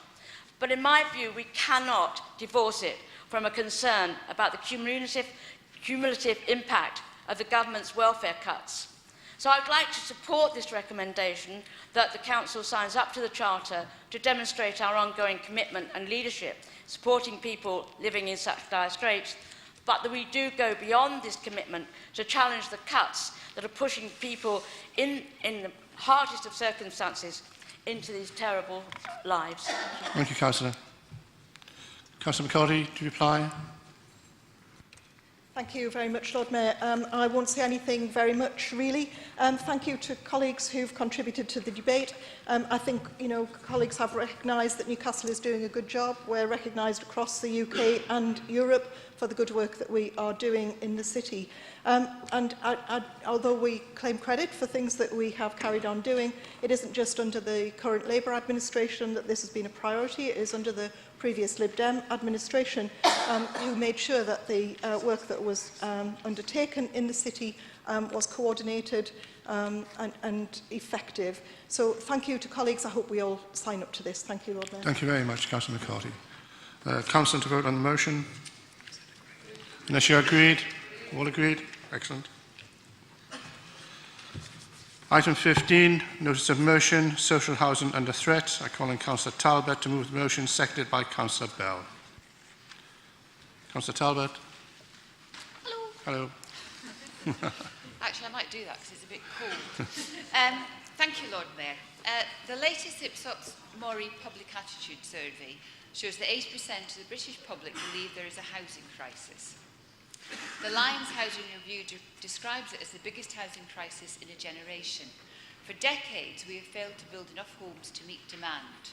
The country could be short of up to 2 million homes by 2020. We need to build homes for people on all incomes and people of all ages. We need to build more social rented housing.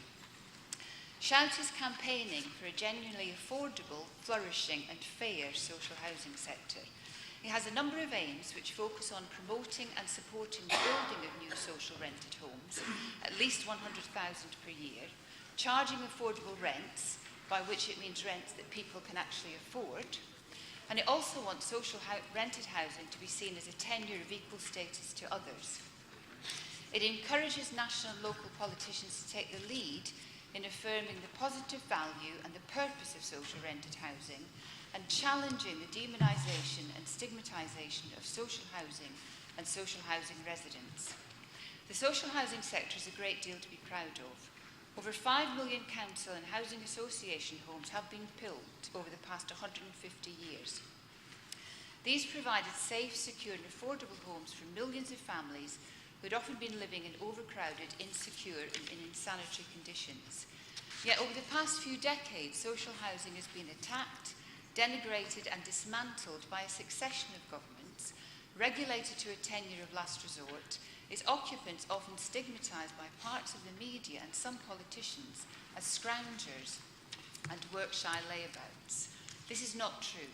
We know the contribution that social housing tenants make in their communities. In 2013-14, 46 young YHN tenants contributed 1,820 volunteer hours to a range of activities. 2,000 YHN customers took part in 72 consultation events, over 3,500 volunteer hours. In the overwhelming majority of cases, social housing provides decent accommodation for decent people.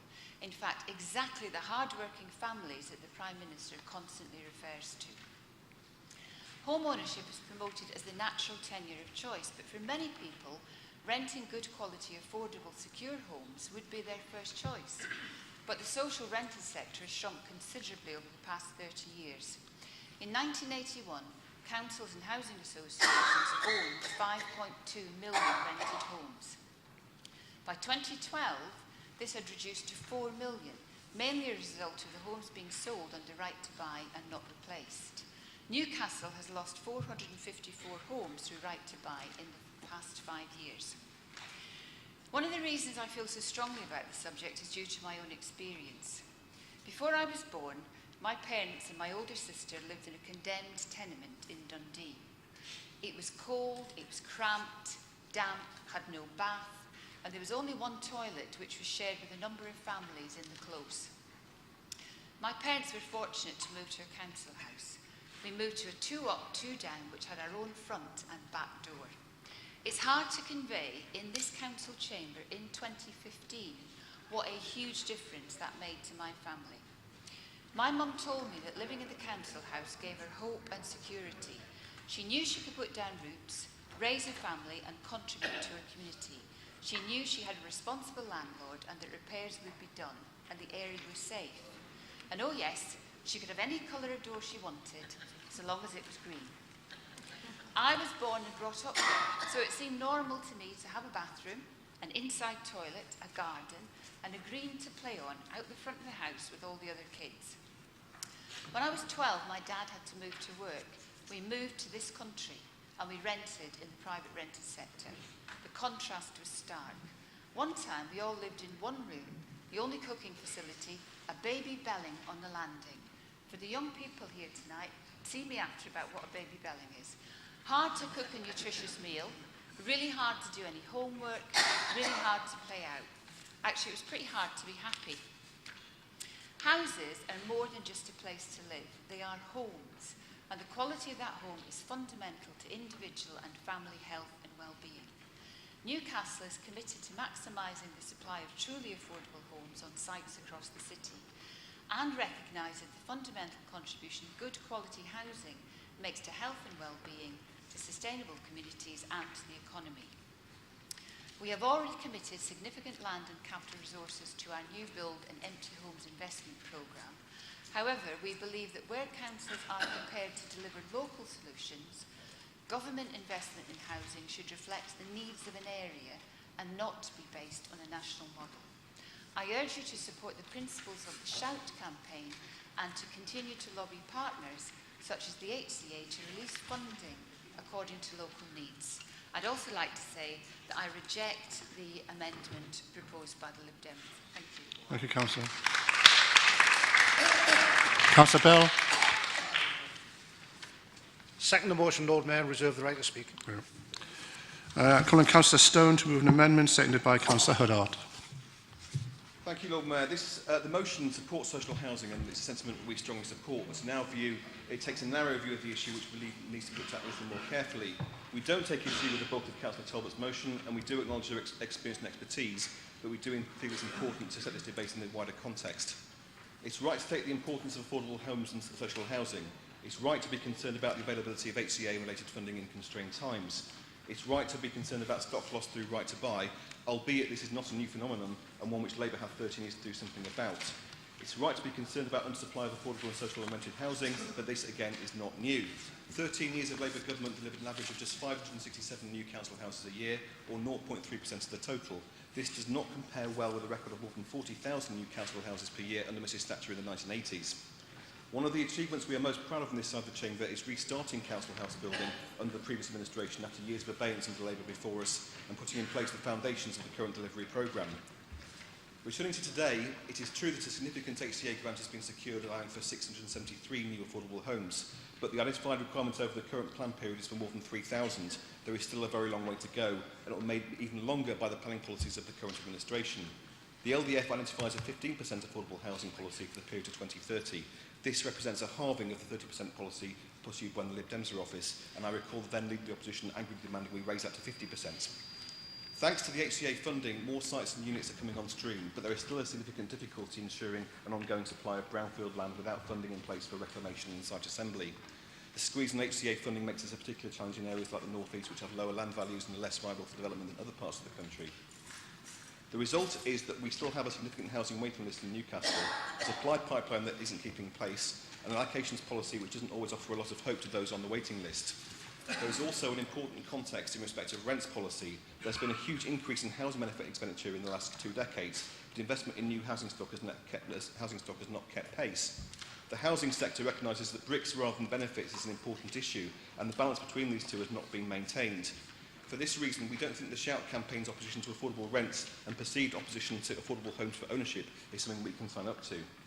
We believe in it on this side in a mixed housing economy which continues to include affordable home ownership as well as affordable or social rent. It is important to work with private house builders and RSLs, as well as Whiteton and Lees's Homes, and we would welcome reassurances that the Council, through its fairer housing unit, is not pursuing a silo mentality towards social housing and remains committed to a multilateral approach. Finally, Lord Mayor, I would like to remind Council of two important Lib Dem party policies adopted by members at our party's autumn conference in Glasgow. We support giving local authorities the power to introduce moratoriums on the right to buy in their area, and we support giving local authorities the power to increase their HRA borrowing caps to finance new housing developments. These are two positive steps that Shout supports and which would strengthen Councillor Talbot's motion. If Labour members agree with these policies, and I believe they do, they should support the amendment. Thank you. Thank you very much. Councillor Huddart. Thank you, Lord Mayor. And obviously I'm speaking in support of Councillor Stone's amendment. In looking at this issue, and we all do want to see much better supply of social housing, I wanted to draw Council's attention to a few points. We currently talk about we need to be building a further 2,000 properties a year. Well, between 1997 and 2010, under the Labour government, we only built 3,000 council houses. Yet, at the same time, new build by housing associations stayed at about the same, about 22,000 a year. Meanwhile, the number of build to purchase continued to rise, as did the exponential growth in the private rented sector, which affected Newcastle and other university cities as family homes were being snapped up by buy-to-rent landlords, pushing ordinary folks out, the ability to buy properties out of the reach of ordinary folks. Basically, we had a decade when, to quote Gordon Brown, housing wasn't on the agenda. And I think the government missed a great opportunity to replace the right to buy with new build and reinvest that income at local level, as well as doing something to control the buy-to-let market. Landlords, we've seen them in Newcastle, who had bought 40 to 100 properties, then crashed out. And we have to note, Council, that the subprime mortgage collapse actually tipped us into a financial crisis. One of the interesting features about the economic crisis is that it has focused attention on housing need right across Europe. And in some countries, where there was 90% private housing, they have now developed social housing problems. In other countries, like ourselves, we've been looking at ways to increase the social housing. The number of people living in social housing in Newcastle is somewhat higher than other comparative cities. However, we do support an increase in this, as well as things like shared equity. On this side of the chamber, we're doing all we can to lobby parliamentarians to provide better and increased grants to promote new social housing build, and it's in an area where I think we should all be working in coalition and cooperation. Thank you. Thank you very much. Thank you. Councillor Burke.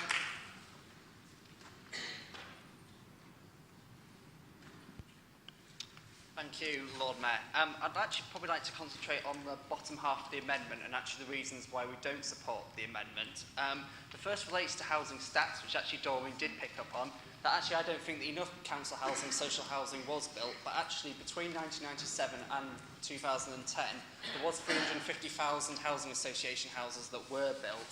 And also I think what the amendment doesn't quite appreciate was the scale of work that's required on the current housing stock in 1997. And the Decent Homes programme, in which absolute billions of pounds are spent on improving decent homes. I know in Denton, where I represent, over 1,000 people have been helped with new windows, new bathrooms and new kitchens, which allows them to lead healthier lifestyles and also allows them a higher quality of life, which I think the amendment didn't actually show that there was an awful lot of investment in social housing that was actually required to improve the current stock. I'd also slightly challenge the sort of stuff over the last government. As I said previously, I don't think enough was done.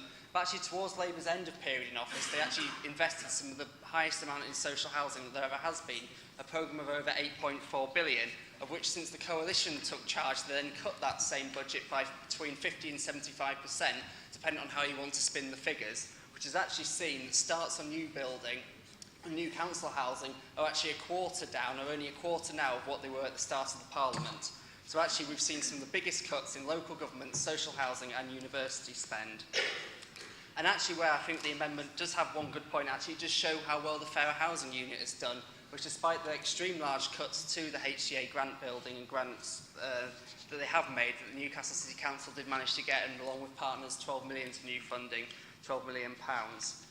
The final 2 points I would make, where I'm slightly sceptical about the party's opposite commitment to the principles of social housing, was of course when we discussed lifetime tenancies. And of course the party opposite said that tenants should have regular reviews and actually progress away from social housing. I'd also probably like to pick up sort of with the issue around the LDF, which I thought was quite an interesting point, considering Councillor Stone, who's proposing the motion, was in fact played a leading role in the previous LDF being found unsound. But also, we should maybe look...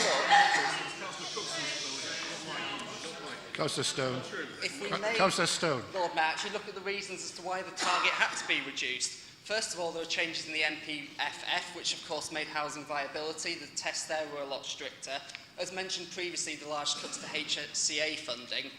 And also what was extremely challenging was at the start of the period in 2010, in fact, one of the first decisions the party opposite made when in government was, of course, to cancel the BNG funding, which was £20 million a year, which over 8 years was £160 million.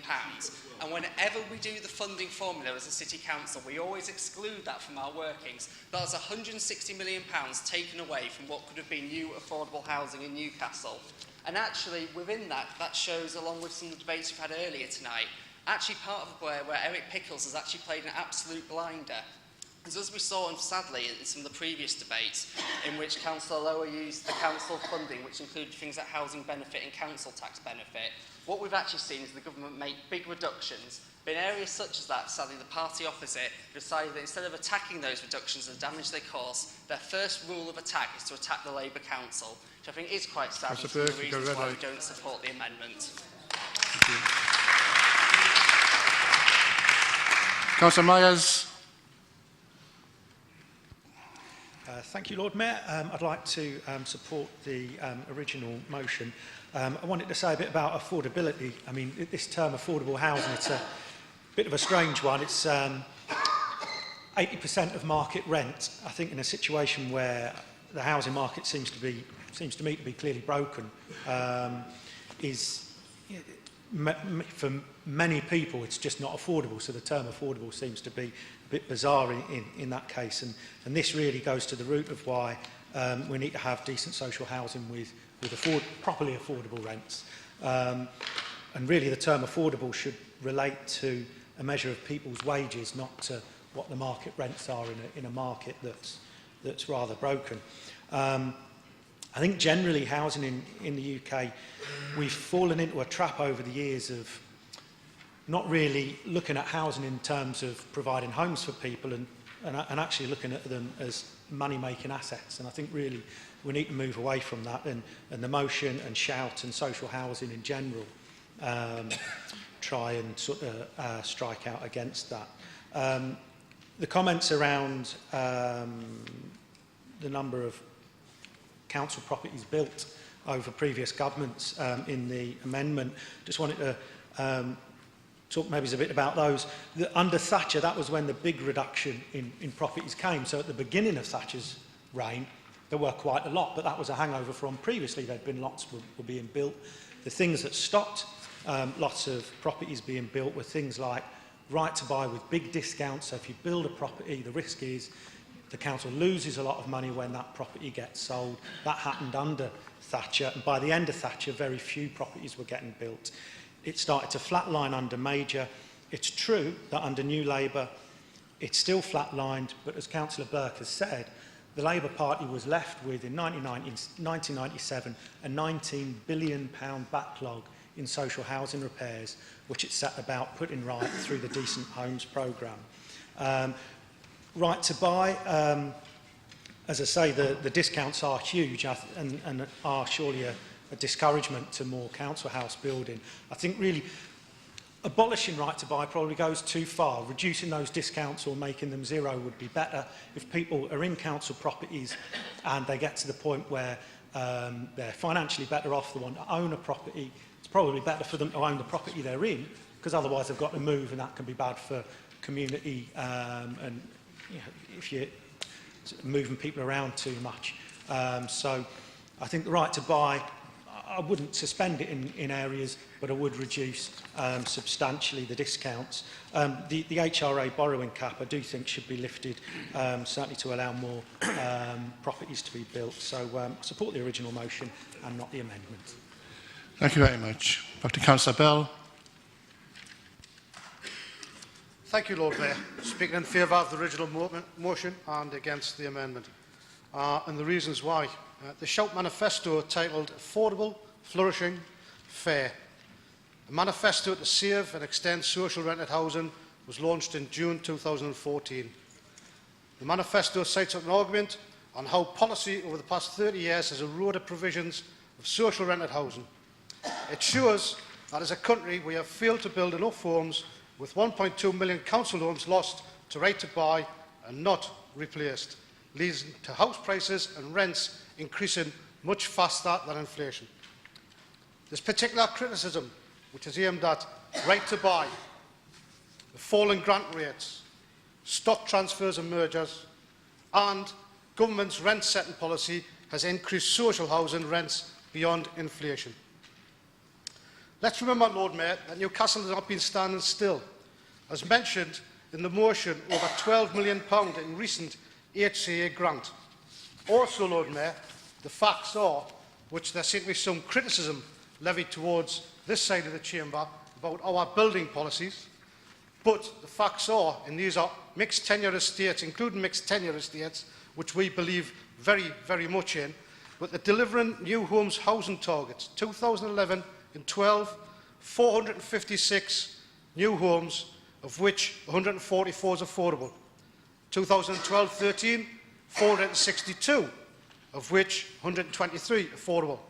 2013-14, 585, 122 affordable. 14-15, 750, and it's on target with 250 affordable. The Housing Delivery Partner framework has been very important to this, which was approved in 2014. The pipeline of sites and the framework helped secure funding from the HCA. As we've heard, a total of £12 million was awarded from the 15 to 18 programme for the delivery of 673 market specialist and affordable homes. That's why I mentioned mixed tenure earlier, Lord Mayor, because like Councillor Talbot, we on this side of the chamber believe in homes and not just houses. And mixed tenure is a very important part of that. And mixed tenure just doesn't mean rented homes, it also means that communities are built up of much more than just rented and private properties, and you will have specialist homes and housing within that. And also bringing private empty homes back into use. The number of returned into use of 212 to 13 was 235, 13-14, 232, and up to September last year, was 101. Lord Mayor, I think our track record so far is very, very good. And I think that one thing that we're trying to do is trying to stride through these years, these hard years of austerity, and keep things moving. We're keeping the city moving, we're keeping the builders moving, and we believe in jobs. We believe in communities, and we believe in jobs, and that's why we will support the Shout campaign and other campaigns of the same. Thank you, Lord Mayor. Thank you. Councillor Talbot, the right to reply. Thank you, Lord Mayor. Sorry, Councillor Stone, I couldn't hear quite a lot what you said, but I picked up that you wanted reassurance in that we were working with a range of partners to provide a range of different houses, and we weren't completely focusing on social rented. That is the case. We are working, as Councillor Bell said, we've increased the number of partners in the framework. We're working with a range of partners. We're providing a range of different homes for different people, partly to attract new people into the city, partly for people in the city to move to where they might want to move. But the Shout campaign is focused really on social rented housing, and that's why we brought it tonight, because we feel, as Councillor Burke and Councillor Myers have said, we haven't been building enough houses, social rented houses, over the years by all kind of different governments. And that's what we want to concentrate on, to make sure that those individuals can have homes that they want to live in. Councillor Stoddart talked about the growth of the private rented sector. You'll find that many of the private rented sector were originally right-to-buy properties. Huge amounts of council homes that were sold under that are now in the private rented sector, which is one of the other things that has been very difficult to manage. And additionally, the private rented sector has grown through the help that's been provided through housing benefit payments. Significant, huge amounts of money, 40% nationally, of housing benefit is paid to the private rented sector. I'm glad Councillor Myers mentioned the £19 billion repairs. It's all very well to say the Labour government didn't build lots of houses. They invested a huge amount of improving the housing stock, which hadn't been invested in. And I think the new homes, the new windows, the new kitchens and bathrooms made a huge difference to the people who live there. And we know through talking to tenants that they understand and want investment in their property, and they want things replaced and they want good repairs. So it's not all about new build, it's about ensuring the quality of the build that's there, as well as building new homes. Again, I'd like to, as Councillor Bell did, I'd like to thank the Fair Housing Unit for the huge amount of work they've put in identifying land, identifying sites, identifying things that they can bring forward, so when there's any availability of funding, we have plans that we can send through to the HCA. The other thing is about the, we talked about we're only having 15% of affordable homes on the kind of schemes that we're building. Partly, that is to do with the lack of money that the HCA make available to subsidise affordable homes and social rented housing. So that's not necessarily a decision that we would take, it's a decision we would like to take. I think in a sense it's a shame that nobody from the other side came to talk to me about this motion, because there are some aspects in there that I think we could have supported. But it's a shame there was no discussion beforehand and a more friendly amendment couldn't come through. I would hope that people would vote for the original motion. Thank you. Thank you. Thank you very much, Councillor. Councillor to vote on the amendment.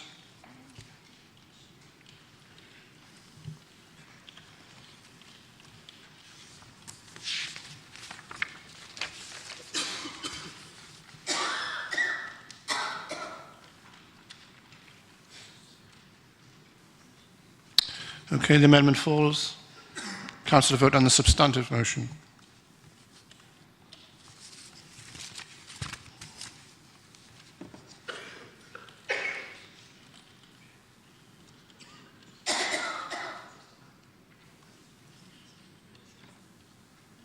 And that's carried.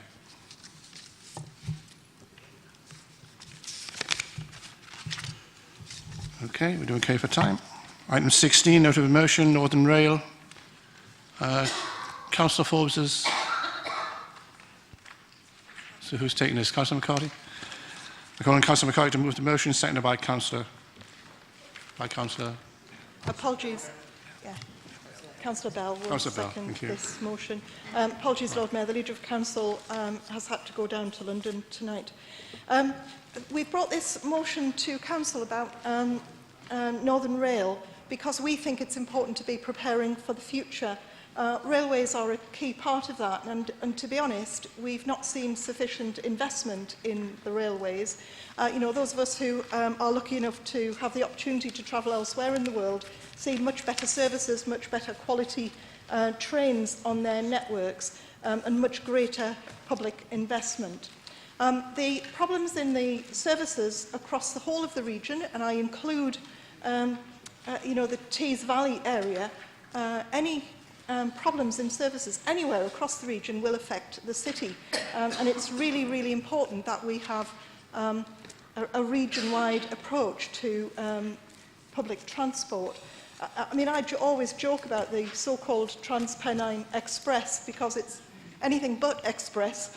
And it's always overcrowded. It's an absolutely dreadful service. And if that's an example of what we think is right for the 21st century, then, you know, we clearly need to do something which is much, much better. So we don't just want better services because it looks better. We want it, you know, we want that because it helps with our economic growth. We need jobs in the city, we need jobs in the region, we need people to travel easily across the whole of the area.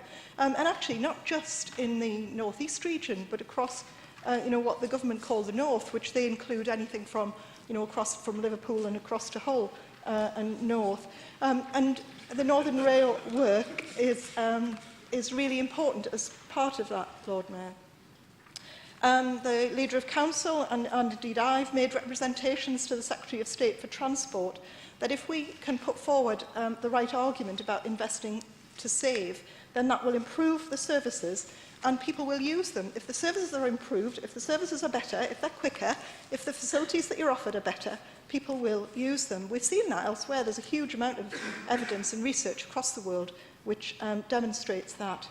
And then, of course, there's the problem of the pacer trains, where, probably we wouldn't want to use 2 out of the 3 of the pacer trains that are currently on the Tyne Valley route. They are really dreadful. And I guess as part of our work as part of the North East Combined Authority, we've also got to bear in mind the needs of rural communities, because although we all here are very focused on the needs of the city, we also need to help people who live in the more rural area across the Combined Authority to ensure that they can travel into the city easily as well, or indeed people from here can travel into those rural communities to seek work and to support them. In order to do that, we've got to work together, and I think we've got to work together to improve rail services across the whole of the region. Many of us in this council chamber will be really disappointed about the recent decision about the East Coast Main Line, but I think the work that's going on in Rail North is a really good example of where working together with the Department of Transport means we'll have a share in that future and can do something effectively together. So we will tonight, I hope, resolve to improve the rolling stock, improve the pacer trains, do really basic things about improving the comfort.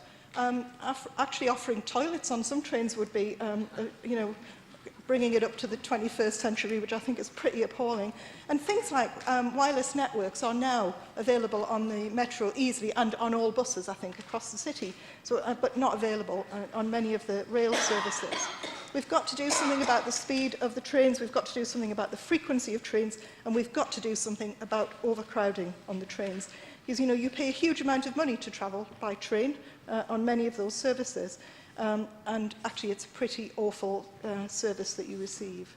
So we do need to improve services, but we also have to increase the income from those services and reduce the public subsidy. Although I will say that in other parts of the world, it's an increase in subsidy that helps those services exist. And of course, as part of our inclusion agenda, we've got to make sure that the needs of older people, disabled people, families with children, are taken into account when we're developing a service for the future. I realise there are concerns about driver-only vehicles. I know that the amendment refers to the Metro has been running like that for many years, but we have concerns about that. There are concerns raised by the unions that are involved in these proposals, and we are just asking for those issues to be considered.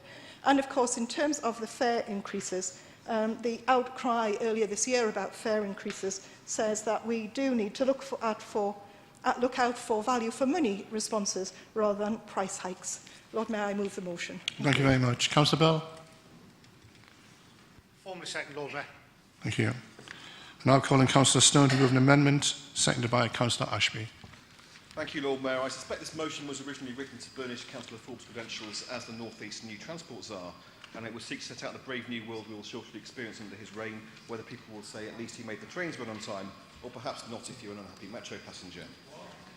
Although the portion contains some laudable objectives, I'm concerned that the vision needs to be subjected to some critical analysis, as there's quite a few things missing from it. The reference to zero growth assumptions leading to stagnation in local services doesn't provide the full picture. In fact, the motion should have said zero growth, zero investment assumptions of the current franchise let by the previous Labour government in 2004. I'm pleased it mentioned the need to replace the outdated pacer units, which I previously raised in this chamber and at the ITA, but it doesn't acknowledge their continued use is a direct consequence of that zero investment assumption made by the previous government. The motion talks of need for considerable investment in services between the Great Northern cities, but doesn't mention the considerable investment the Coalition is putting into major infrastructure schemes, the rolling stock upgrades, including the Northern Hub, and the electrification of the Liverpool-Hull Transpennine routes. The electrification of this line part of 800 miles of electrification created by this coalition government compared to 8 miles delivered under the previous Labour government, would allow an important opportunity for the North East in that the electrification of the Trans-Pennine line and the Manchester-Blackpool line would allow what's called the cascading of surplus rolling stock, the diesel multiple units, to be cascaded to North East services, perhaps on the Tyne Valley and the Durham Coast and Tees Valley routes. I certainly hope the new franchise arrangements will see places withdrawn by 2020 in time to meet new disability access standards, and I'm pleased that Nick Clegg has issued support for this goal. I'm not clear, however, what is meant by the establishment of a North East business unit within the Northern franchise. I'm not sure whether this means a North East Combined Authority governance unit, allowing for liaison with Northern for services rated in the North East, or whether this actually means the creation of an autonomous operational unit within the Northern franchise, or even a North Eastern sub-franchise. These will be major steps with considerable implications, and I'm not sufficiently clear about what we're being asked to sign up to here. I wonder if Councillor Forbes or Councillor McCarthy can clarify this, and how this will also affect the cross-country and Trans-Pennine Express services, which are not part of the Northern Rail franchise as it stands at the minute, despite the motion's title. I'm concerned about whether NICA is stuck in the silence a bit on the emerging Northern Rail picture. I've already mentioned Northern Hub and the Leeds-Manchester route. But the city region devolution powers being taken forward by Leeds and Manchester include a big transport focus, potentially including HS3 between Birmingham, Leeds and Manchester. There's a very real risk that if these developments proceed, the Leeds and Manchester corridor and along to Liverpool and Hull will enjoy much greater service levels and much faster services than the North East, and we risk becoming a branch line. The North East Combined Authority is quite literally going to miss the train if we don't get our act together quickly on this. This is directly within Councillor Forbes' remit as Combined Authority Transport Supremo, but he's lagging behind Councillor Lees and Councillor Wakefield in Manchester and Leeds. Both of them seem to get on far better with government than he does. The motion talks about greater accountability for local rail services. That is very good. But under the current arrangements, he is directly responsible, and so we look forward to holding him responsible for any failure to deliver these promised improvements and aspirations. And I look forward to an explanation of how some pretty challenging goals are going to be delivered. The motion talks about delivering increased rolling stock, greater comfort, capacity, Wi-Fi, growth in service speed and frequency, increased investment and patronage. He's inclusive too. The motion talks about wanting to enable disabled people, older people and women are not adversely affected by service changes, but presumably if you are a young person or if you are male, the motion isn't too concerned about their particular interests. The motion aims to do this without cutting services and whilst reducing subsidies, resisting further hikes in train fares and opposing driver-only operation, although, as Councillor McCarthy has noted, this has never been particularly a problem on the Metro. So any Transport Supremo who can deliver significant improvements in rolling stock and increase services, while at the same time as reducing subsidies and freezing fares, deserves our support.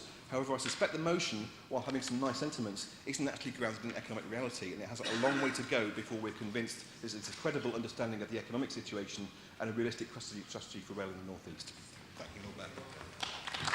Thank you, Councillor Stone. Councillor Ashby. Thank you, Lord Mayor. I second the amendment. While I agree with much of what my colleague Councillor Stone said, I must admonish him for labelling Councillor Forbes as a transport czar. Surely, as an aspirant rail boss, as in Thomas the Tank Engine, we should be calling him the thin controller. Deputy Prime Minister Nick Clegg told the Northern Futures Conference in November, decrepit trains such as the Pacers, which are literally ancient buses on rails, are not a fair way for people in the north to get to and from work. They would not be deemed acceptable on London commuter lines, and they are not acceptable in the north. But whatever Councillor Forbes aspires to, it's the winners of the Northern Rail franchise who will deliver against a service specification established by experts and transport professionals against a background of the £172 million subsidy last year just to keep things creaking along. And with the very greatest respect, that isn't him. So if local authorities aspire to establish, monitor and enforce standards, my first question is, where's the expertise to come from? Are you going to hire consultants? Is the North East Combined Authority going to hire staff? Do Newcastle City Council staff have the necessary expertise to increase value for money while train fares are frozen as it desires? I note from consultation papers, for instance, that fare levels in parts of the north are already below national norms. And if our staff do have that expertise, the time would have been far better devoted to increasing value for money in existing services delivery in the city. The original motion, in its tail end, also sounds more like job protection for Labour's trade union paymasters than a revenue protection exercise. New technology is to be welcomed, As a weekly traveller on the Yellow Bullet and mainline trains with my old Gadgets rail pass, I bear witness to the new unmanned ticket barriers which substantially impact upon fare dodgers and the swoops by revenue protection officers if people manage to avoid barriers. It's easy to raise false fears about driver-only services. Indeed, my former firm was hired by London Transport to work with local people in then poor areas of East London. Our job was to explain why the driverless Docklands Light Railway trains were safe and effective, which indeed they proved to be. The DLR has since made transport links so much better that the areas through which it runs have picked up significantly, economically and socially. In this region, we need more and better trains to get traffic off the roads and to enable people to move across the sub-region in particular, to job opportunities, to widen their shopping horizons and for leisure. Better high-speed links to London and Manchester would be great too, but I won't see much of that in my lifetime, whoever rules in London. Our regional rail service improvement is the job of the winner of the franchise. Absolutely, we should be telling them our local and regional aspirations. But to second-guess how Abellio, Arriva or Govia meet these and other aspirations, which is in this motion, wants to include stopping them making the money necessary to reinvest, makes for a foolish controller. Thank you. Councillor Higgins. Yes, thank you, Lord Mayor. I do want to speak in support of Councillor Forbes' motion. I regret the fact that he's had to leave early because I just wanted to use the opportunity to lobby him about a couple of things, actually. And I do speak with some kind of, I don't know, sort of passion about railways because I grew up in a railway family, actually. My father drove trains, my brother is a train driver, and I still actually long for the day when our railways will be nationalised. I was actually hoping that the success of the public ownership of the East Coast Main Line might lead to other things, and I'm actually quite reassured to note that comments have already been made by my party at government level that we might look at that sometime in the future. But I guess in the meantime we have to make do with what we have, and one of the things about this motion that I do find reassuring is talking about greater local accountability, because obviously we've just had the discussion around quality contracts for public transport in relation to buses, and to have local accountability and public accountability in terms of public transport I think is very important. I don't know, I've read through the amendment, and whilst I'm supporting the motion, Lord Mayor, there's actually a couple of things in the amendment that I agree with. So I'm not sure whether I can just take those out of the amendment and say that perhaps Councillor Forbes could look into I don't think that's possible, Councillor Higgins. But one of the things that is mentioned there is about investigating the feasibility of creating a north-east network of extensions. And I'm old enough to remember Dr. Beeching, which was very much a topic of discussion in my household, and the cuts to local rail services and how that impacted on local transport. And every day now, of course, we see the gridlock of traffic, not just around Newcastle, but around the whole of Northumberland. I spent an hour and a half this morning going to Ashington because I got stuck in all the traffic between here and Ashington. And I think that there is a real possibility, if we look at reinstating some of those local rail networks, perhaps up the Derwent Valley and things like that, that we can have some success in dealing with that. But the other thing in the amendment that I probably quite agree with, which is partly stated in the motion, but also perhaps is more clearly stated in the amendment, is that to ensure that services and facilities continue to be accessible to all passenger groups.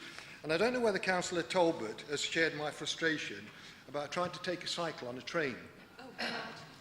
Trying to take a cycle on a train, we're trying to encourage cycling, we're trying to encourage mobility among cyclists, and it's just an absolute nightmare because the space to put cycles on trains is very limited. Quite often it's taken up by passengers. The space for cycles on some trains is at the front and some trains is at the back, so we have to stand in the middle of the platform when the train arrives, don't we? And then we have to rush to one end of the platform or the other, depending on where it is. So the two things that I would want to lobby Councillor Forbes about in supporting his motion are about looking at this localised network, which I think can be very useful, and also being more sympathetic to the poor cyclists when we travel on trains. Thank you very much. Thank you. And we seem to be all done there, so it's back to Councillor McCarty. Thank you, Lord Mayor, and thank you for the comments of my colleagues. I think there is one thing on which we will all agree, and that is, and I think it was Councillor Ashby who said this, we want more and better trains in the region because of the contribution that makes to jobs and leisure opportunities for residents across the region, and I guess that's probably where it ends. The issues that have been raised in the amendment we obviously can't support, and I certainly can't support the abusive way that both speakers from the opposite side of the council chamber treat the Leader of Council. The work that is underway on Rail North is innovative. It is trying to create solutions that meet the needs of the future.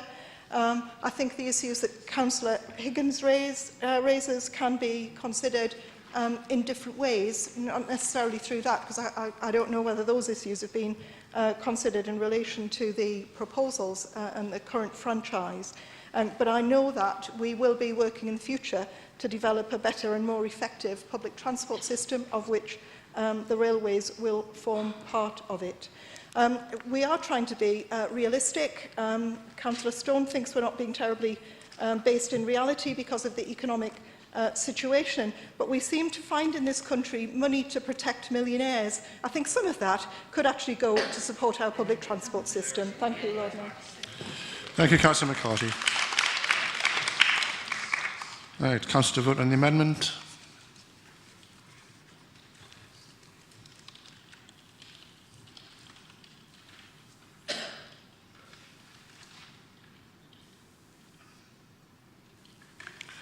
The amendment is lost. Councillor to vote on the substantive motion.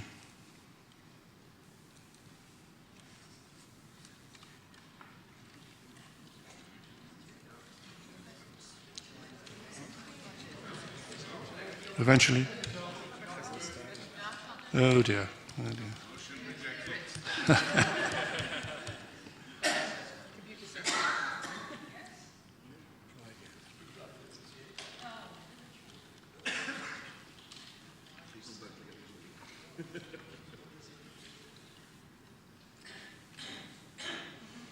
And that's carried. Okay, I'm conscious of the time. We've still got quite a few motions here. Yes, yes, indeed.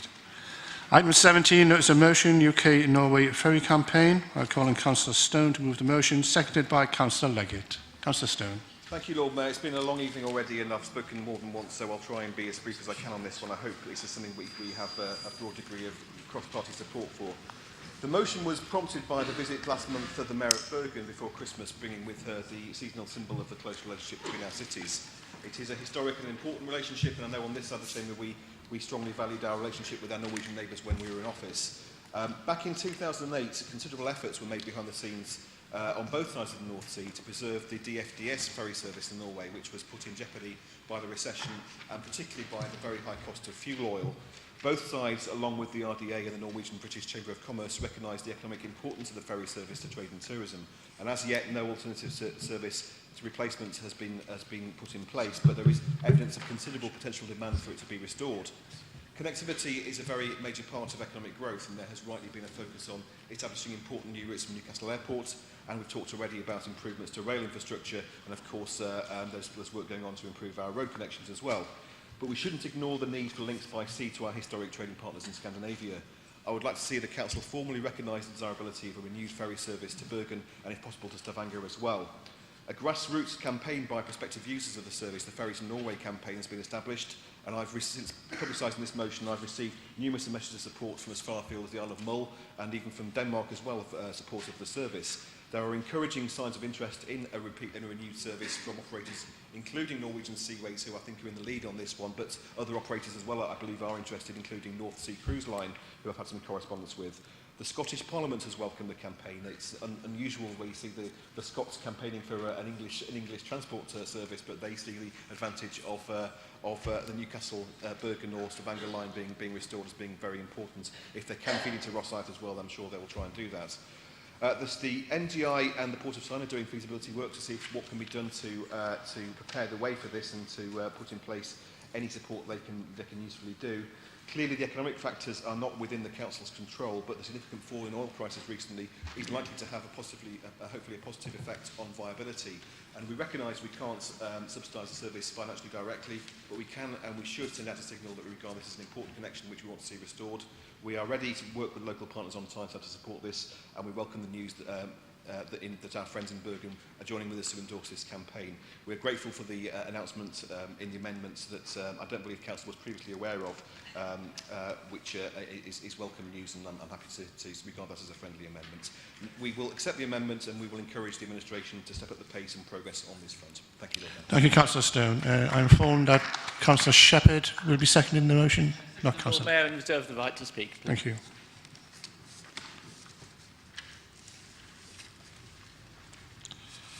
I now call on Councillor McCarthy to move an amendment, seconded by Councillor Bell.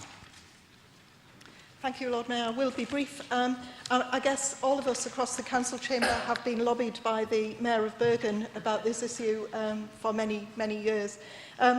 I hope that this is being accepted as a friendly amendment, partly because the original motion asks for us to lobby ourselves, and that does seem a little ridiculous. Having said all of that, Lord Mayor, whatever is put forward has to be a strong business case. It's got to be based on a robust piece of work and stand up to that kind of public scrutiny. And if the public sector, or whichever part of the public sector, were able to offer some money, that could only obviously be in terms of a loan, and it couldn't be anything permanent because we couldn't possibly afford to make this sustainable.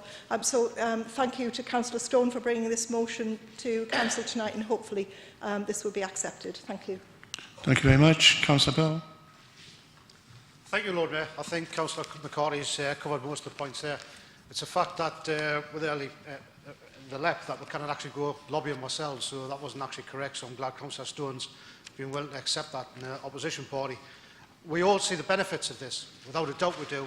We've just got to provide that robust business case that Councillor McCarthy referred to, and I'm sure that we can actually achieve this, and it'll be good for the area, good for the north of England, north east of England, but also good for our Scottish colleagues across the border. Thank you, Lord Mayor. Thank you. Councillor Shepherd. Thank you very much, Lord Mayor. I'm sure that we are indeed able to accept this as a friendly amendment, so thank you. About what seems like half a lifetime ago, but I'm looking back at my diary, it's only maybe 5 years ago, I had the pleasure of visiting Bergen and again being lobbied by the now Mayor in her previous role, as well as actually many other members of the Bergen community. We have much to swap with that side of the water. In terms of trade, the offshore sector, we have a lot to learn from them, and we also have a lot of tourism and retail that we can take from that part of the world.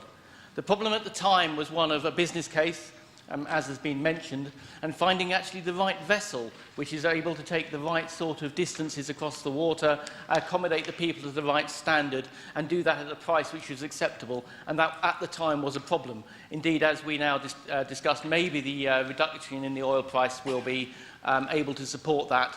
We don't quite know how long that'll be. I very much hope that we can get the Bergen ferry back up and running. It's very important. It'll be a real fillip to the local economy. So I stand in favour of the amendment and also of the original motion. Thank you very much, Lord. Thank you, Councillor Shepherd. Councillor Stone, did you wish to? No, I'm happy to accept the amendments. I think we're all on support and on the same side on this one. So Thank you very much. So we're all agreed. Item 18, notice of motion, state pension. I will call on Councillor Falconer to move the motion, seconded by Councillor Bricky. Thank you, Lord Mayor. This motion is perhaps a good illustration of one of the issues that came up in the first debate this evening on the Leader of Council's motion, because it is about an example of an issue missed by the previous Labour government, and which the current administration, and particularly the Liberal Democrats in the coalition government, have actually led on through a process of reform, of change and fundamental reform, not simply taking what we had before and trying to tinker with it. When I sent to my colleagues in the Lib Dem group a sort of draft of this, one of my colleagues said, oh, there's two things in there you should take out. They're a bit yaboo points. And we should really seek for unanimity across the chamber.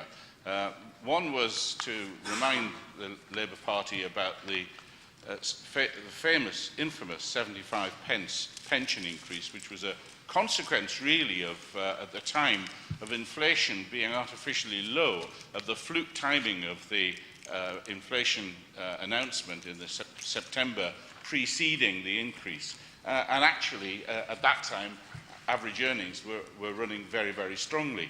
But they said, no, don't put that in because that might just antagonise.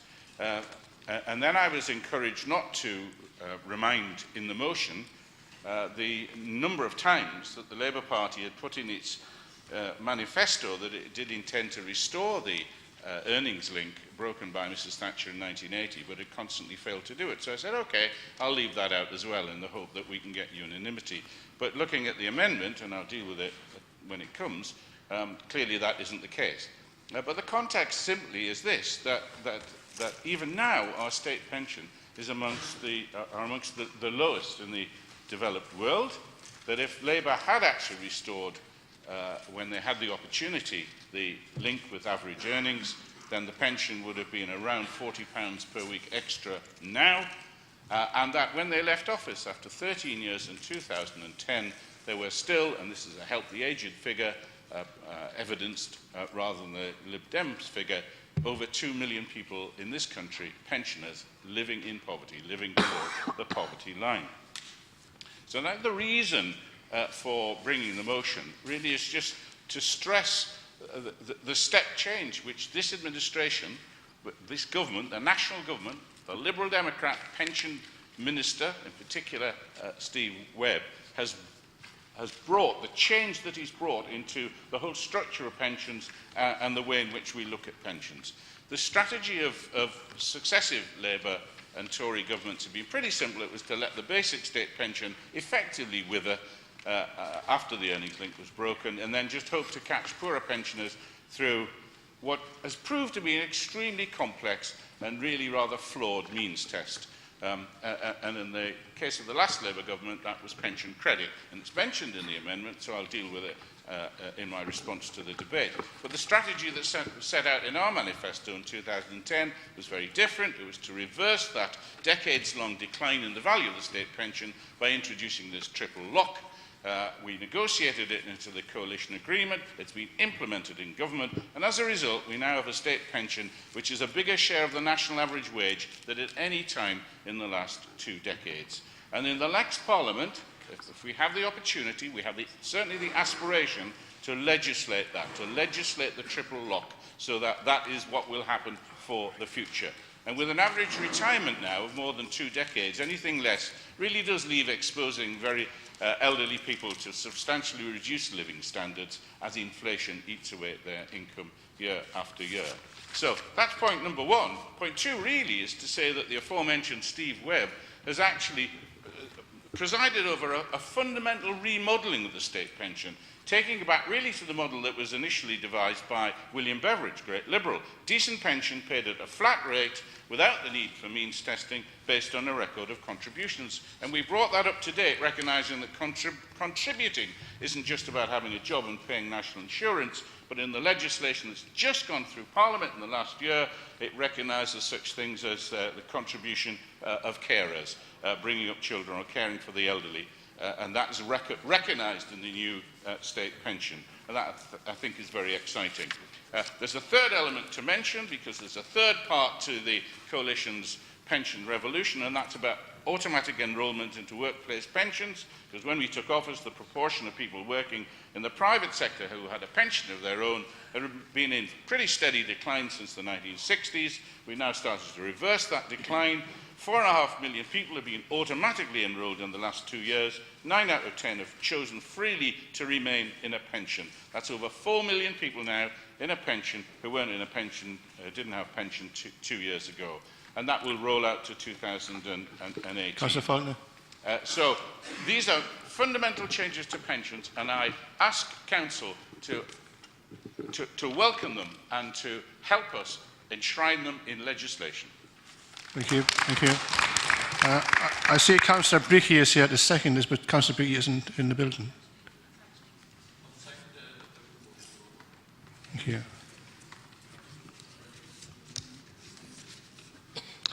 Now calling Councillor Pearson to move an amendment, seconded by Councillor Mendelson. Thank you, Lord Mayor. I amended this resolution because of itself, whilst welcome, it's simplistic and doesn't take account of other things that impact on pensioners' incomes or some of the trends that are coming along for the next generation of pensioners. As Councillor Faulkner said, this is a reintroduction of a principle that was introduced into legislation in 1975 in the Social Security Act of that year, led by the late but much lamented Barbara Castle. This is real history, Councillor Ashby, by the way, not unreal history, as you seemed to imply earlier. But it was repealed by the Tories in, I think, 1981 in the budget of that year.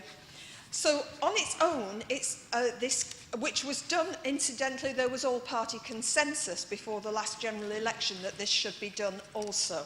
However, it is to the credit of the current government that this has been enacted because it does make a difference to pensioners. However, it makes the greatest difference to well-off pensioners. And in this city, we have vastly more pensioners who are not well off than we do the other kind. So, in the context of the change in the indexation arrangements that have gone on, which results in smaller increases than it would have done if the previous measures of inflation have been used, in the context of the change in retirement age, which has been speeded up, which this particularly disadvantages women in late middle age and early old age, where the speed of the change has been introduced without thought that building up a retirement income takes lots of time. The change to make the pension age equal between men and women was enacted in the 1990s, but it didn't start to come into effect until 2010. With an implementation period of 10 years. So the change from 60 to 65 should have been along a 10-year trajectory, which people knew about, women especially knew about, in lots and lots of time to make appropriate arrangements and changes to their expectation and pension arrangements. The speeding up to 66, which has been put in by the government in a very short period of time, will not allow women pensioners in particular, or older men, particularly those in occupations of a manual kind, where the opportunity to retire early usually isn't there. And as our colleagues in the fire service have amply demonstrated with their industrial action over the changes to their pensions, which are of this kind, has shown us all. This is not a good thing. And of course, in the context of dramatically rising prices, stagnant wages, pensioner purchasing power has barely changed. So, whilst welcome, this is only a measure that really impacts on better off pensioners, of whom, dare I say, David and I are examples. But nevertheless, many older people don't have the opportunities we've had to build a decent income in retirement. And from next year, in 2016, for the first time for very many years, pension credit won't be uprated in line with the retirement pension values. Again, this will seriously disadvantage those older people who rely on it, of whom there are many more in this city than there are people with higher incomes. So, and therefore, I would ask Council to support the amendment and agree the resolution at the end of it. Thank you. Thank you, Councillor Pearson. Councillor Mendelson. Thank you.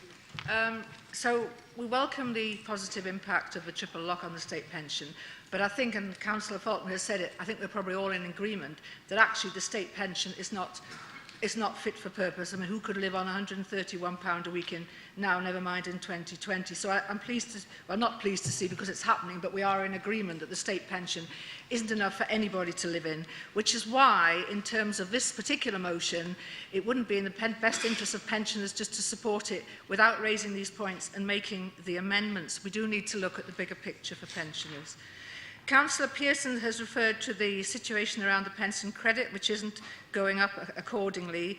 And we also know that many pensioners are entitled to it, don't claim it.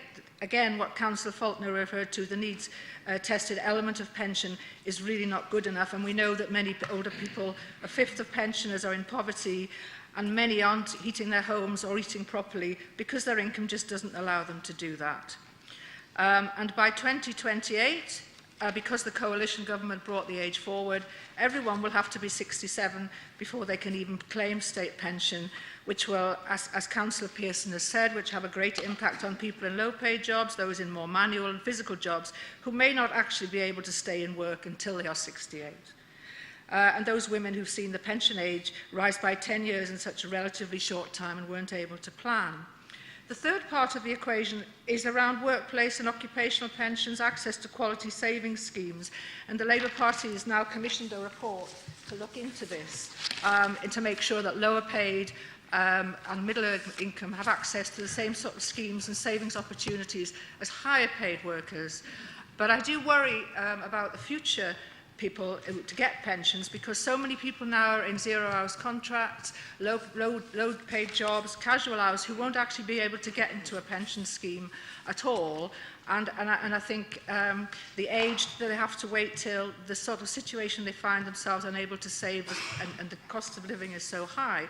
So I think any motion on pensions, yes, we need to look at the locking in of the actual pension, but we need to look at the value of that pension. We need to look at the situation for current pensioners so they don't live in poverty, but also the people of the future who may not even be able to access any pension at all to a living standard. So support the amendment and look at the wider issue of pensions, and I think probably we're all sort of more or less in agreement on this anyway. Thanks very much. Thank you, Councillor.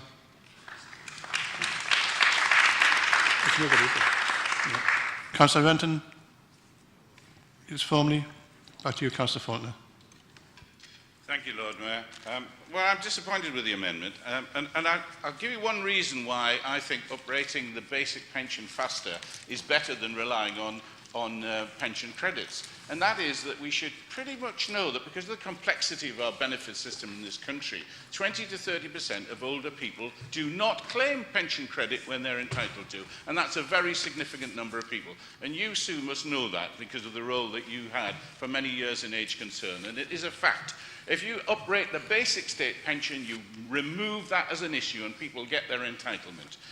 Now, you say that everybody is in favour of the triple lock. Well, actually, your amendment doesn't say that. All your amendment does is to welcome the link of the state pension with inflation. And therefore, we have to deduce that not only do you not support enacting legislation for the triple lock, but that you don't support, the Labour Party still doesn't support linking pensions to either a basic underpinning figure or average earnings, and the best of those. And I'm very disappointed with that. And maybe you've checked at head office and they've said that's not going to be in the manifesto for the next general election, so you mustn't commit it. But don't kid the council members that you're supporting the triple lock when actually your amendment doesn't say so. It says something completely different, and I'm very disappointed by that.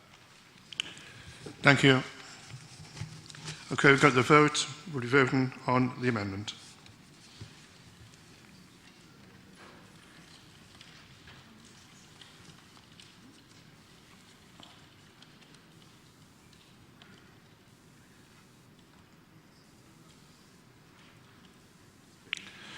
And the amendment is carried. We'll now vote on the motion as amended.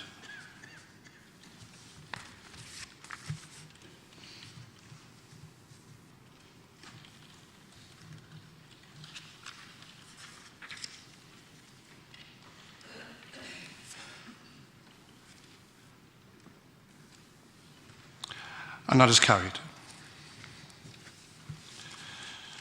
Item 19, notice of motion, Town Against Tax Dodging. I will call on Councillor Kemp to move the motion, seconded by Councillor Johnson.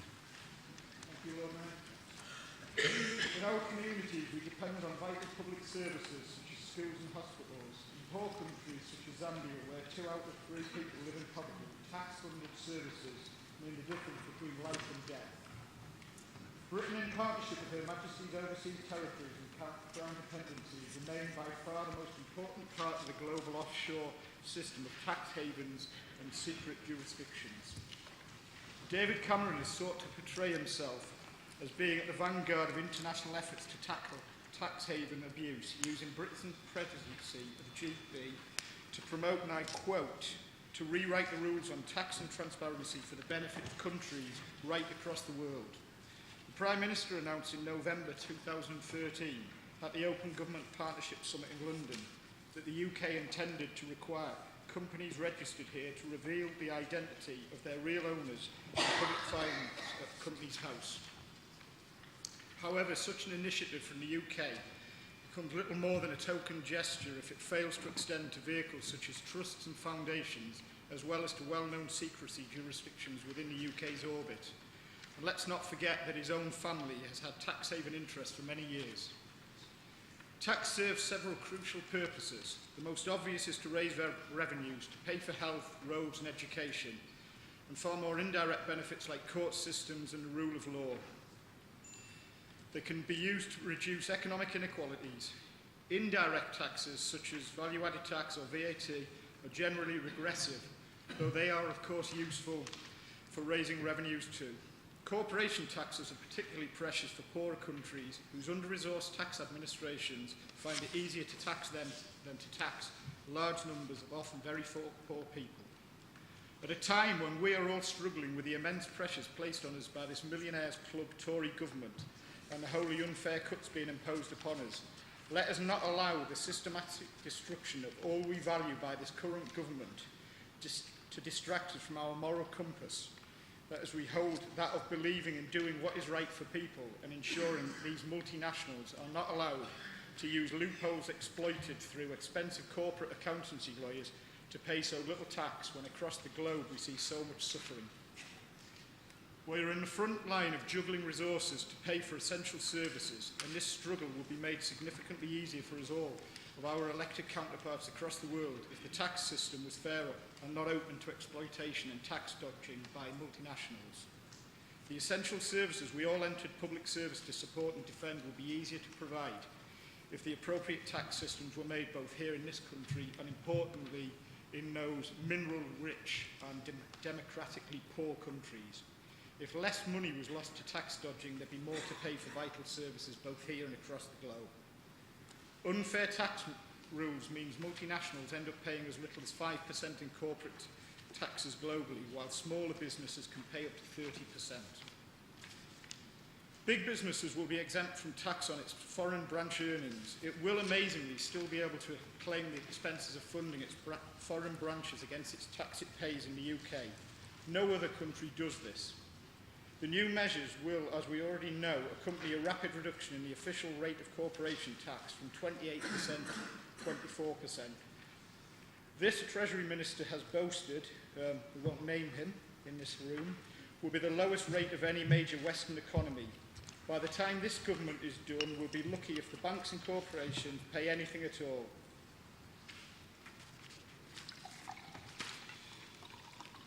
Councillor Faulkner, on the opposite side of the chamber, has, working with global colleagues, has helped establish the Newcastles of the world.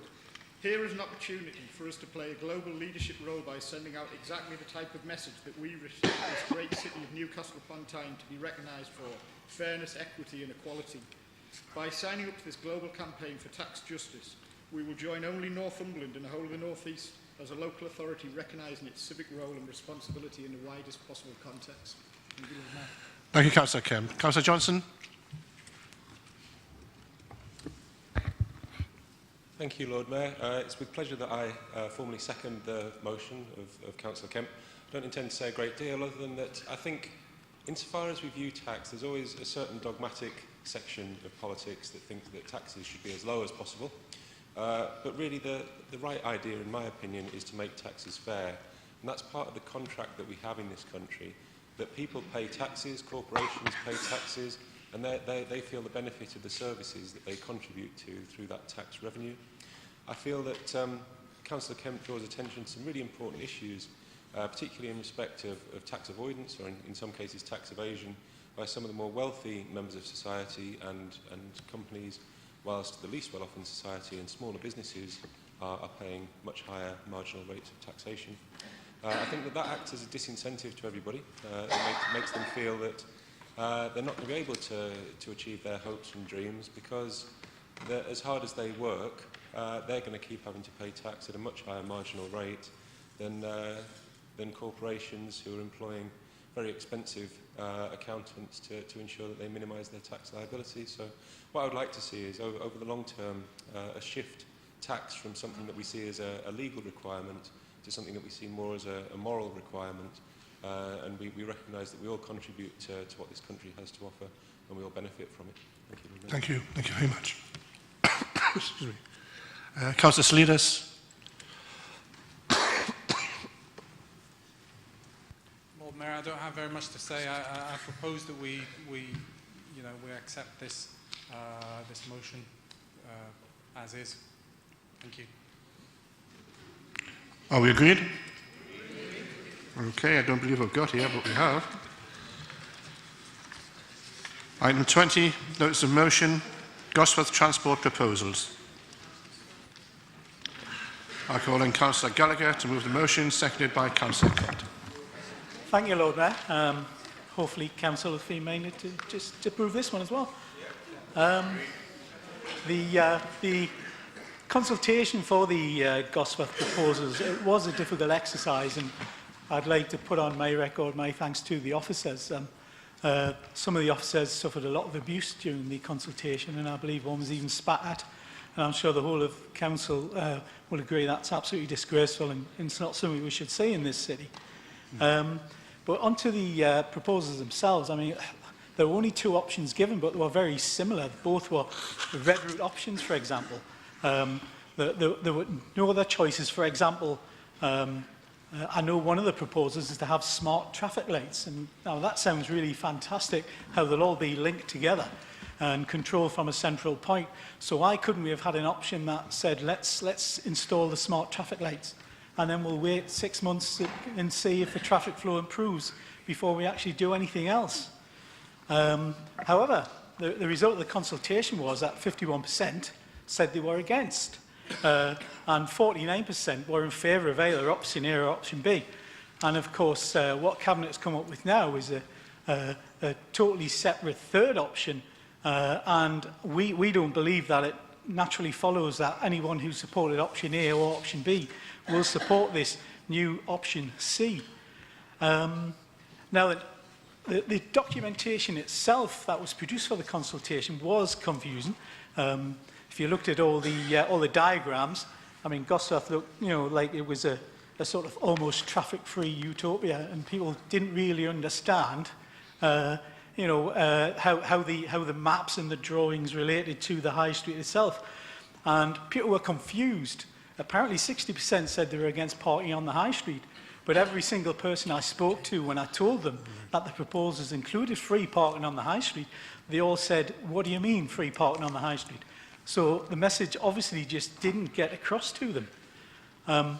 There's a cycle lane going down on Moor Road North, which is about 100 metres away from the high street, and that's paid for with the money from the Safer Cycling Initiative from the government. But that wasn't mentioned in the consultation. So there are those who will have supported, for instance, having 2 cycle lanes on the high street without realising there's an extra cycle lane going in about 100 metres away.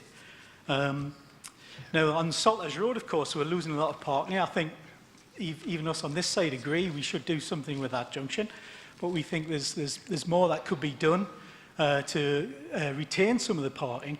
The document that went to Cabinet was slightly wrong in that it said, it claimed that there was extra parking that had been found on Moor Road North, and that's not really the case, because on Moor Road North, it's actually all-day parking at the moment, and that's just been redesignated as temporary parking, part-time, 2-hour or 3-hour bays, something like that. So it's not really new parking, but it's hailed in the document as being new parking. And also, just recently, of course, we've seen the changes starting to happen on part of the high street beside the Asda superstore. and that has caused huge amounts of traffic problems. And I know there are people meeting officers on Monday morning at the junction to discuss it, some members of the public. And I think when you look at the implementation of that, it just gets me worried about the implementation on the rest of the scheme, because we really need to get that right, and we need to get it right first time as well. So, I mean, to sum up, I think the Council's own consultation produced a 51% majority against, and frankly, there are many members in this chamber who weren't elected with a 51% vote of a self-selecting electorate. The process itself, I think, was confused. People didn't really understand what was going on. A number of groups now are discussing having a judicial review, which would cost the council hundreds of thousands of pounds. So all we're saying really is let's just put this back to the people of Gosforth, this new option C, perhaps with some of the other options that I mentioned earlier, and let's just see if we can get this perhaps once in a generation opportunity for change through and make sure that it's right for Gosforth. Thank you. Okay, thank you. Councillor Cott. I'd like to second the motion, Lord Mayor, reserve my right to speak. Okay, Councillor Bell. Thank you, Lord Mayor. I want to try to come back with a few facts, because yet again, even though some of the councillors on the opposite side of the chamber have been corrected on many occasions, the facts don't always seem to appear in some of the newsletters and literature that goes around. So let's take it in sections, what we're asking for. And just to make it clear, Lord Mayor, I'm not in favour of the motion tonight and shall be voting against it. Firstly, consultation. The proposal put to Cabinet was created as a result of not just one informal consultation, but as a result of years of discussing this with residents. Therefore, the officers looked long and hard at the responses and wishes of residents. The final proposal, which was approved by Cabinet, seeks to address as many concerns as residents as possible, whilst meeting our strategic aims for the corridor. A majority of those commented wish to see improvements at Salters Road, that's 56% in any case. Next, parking. We took the car parking issue very seriously in taking a decision at Cabinet. The implications of the changes at Salters Road Junction have been looked at, and we have looked and provided alternative parking arrangements. The proposed alternative arrangements will be close by, and the traffic management scheme proposed for the High Street actually opens up the High Street for parking in the evening and on Sundays. Further to this, we are creating additional disabled access on the High Street. It's worth noting, Lord Mayor, that the design of Salters Road Junction element of the scheme has not altered substantially since it was proposed and supported in 2009 at the City Council. And there's some members on the other side of the chamber are well aware of that and actually voted in favour of it. Next, more consultation. The Cabinet has taken a decision, and we do not believe further consultation is required. We do not believe consultant would serve any purpose except to add delay to this much-needed improvement.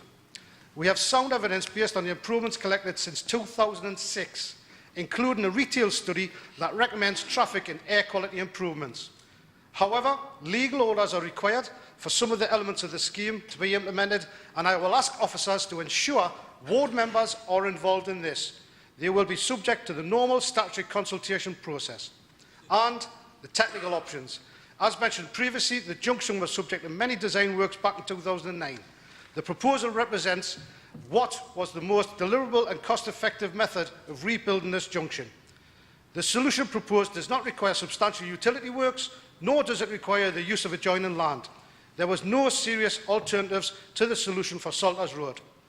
In terms of new parking space on the High Street, we have responded to the public concerns and the campaign groups such as STIR to provide safe and protected cycling along the High Street, with disabled and loading bays where appropriate and safe to do so.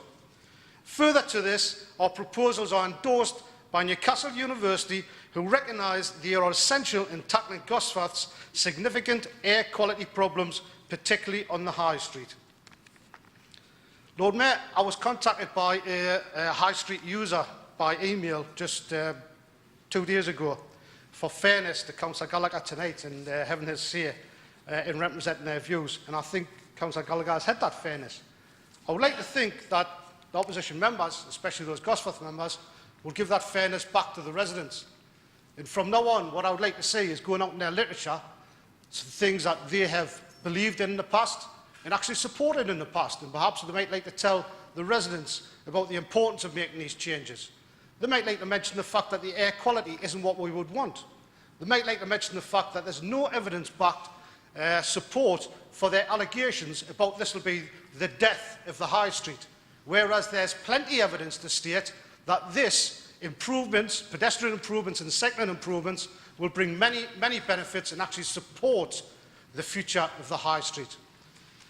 Lord Mayor, time and time again, I've actually heard that this is actually has been run as a referendum. The percentages. It's not, and I wish that my colleagues would learn the difference between referendums and consultation. We take notice within meaningful consultation about what people say. We're big enough to actually acknowledge that some things have to change, but at the end of the day, I'll mention jobs again, that we are there to protect the environment, to protect the city, to do the best that we can for the residents, and will also protect jobs. Future delay could also cause the loss of jobs if we were to delay the amount of time that we've already spent on this in just reconsulting for the sake of reconsulting. We've had substantial consultation, we've listened, we have amended, we have changed. I believe the plans that's going forward now, with the chance for people to have an input in the TROs, the traffic regulation orders, will give a good future to Gosforth and protect a much vital corridor for the city. Thank you, Lord Mayor. Thank you very much, Councillor. As it is now 9 p.m, the guillotine has fallen. I would call on one more speaker. Councillor Shepherd. Thank you very much, Lord Mayor. I've been chosen at random out of the selection of Gosforth councillors. It's very kind of you. I think it's worth saying that there are definitely aspects of the Gosforth Transport proposal that are welcome. I don't think anybody has ever suggested that. For me, personally, this is a question of consultation. If you give people two options, option A and option B, and you ask you to vote on them, then you expect either option A or option B to be considered and accepted. Unfortunately, this is not what happened in this case. We ended up with option C, whereas actually the winner from the entire consultation was do nothing.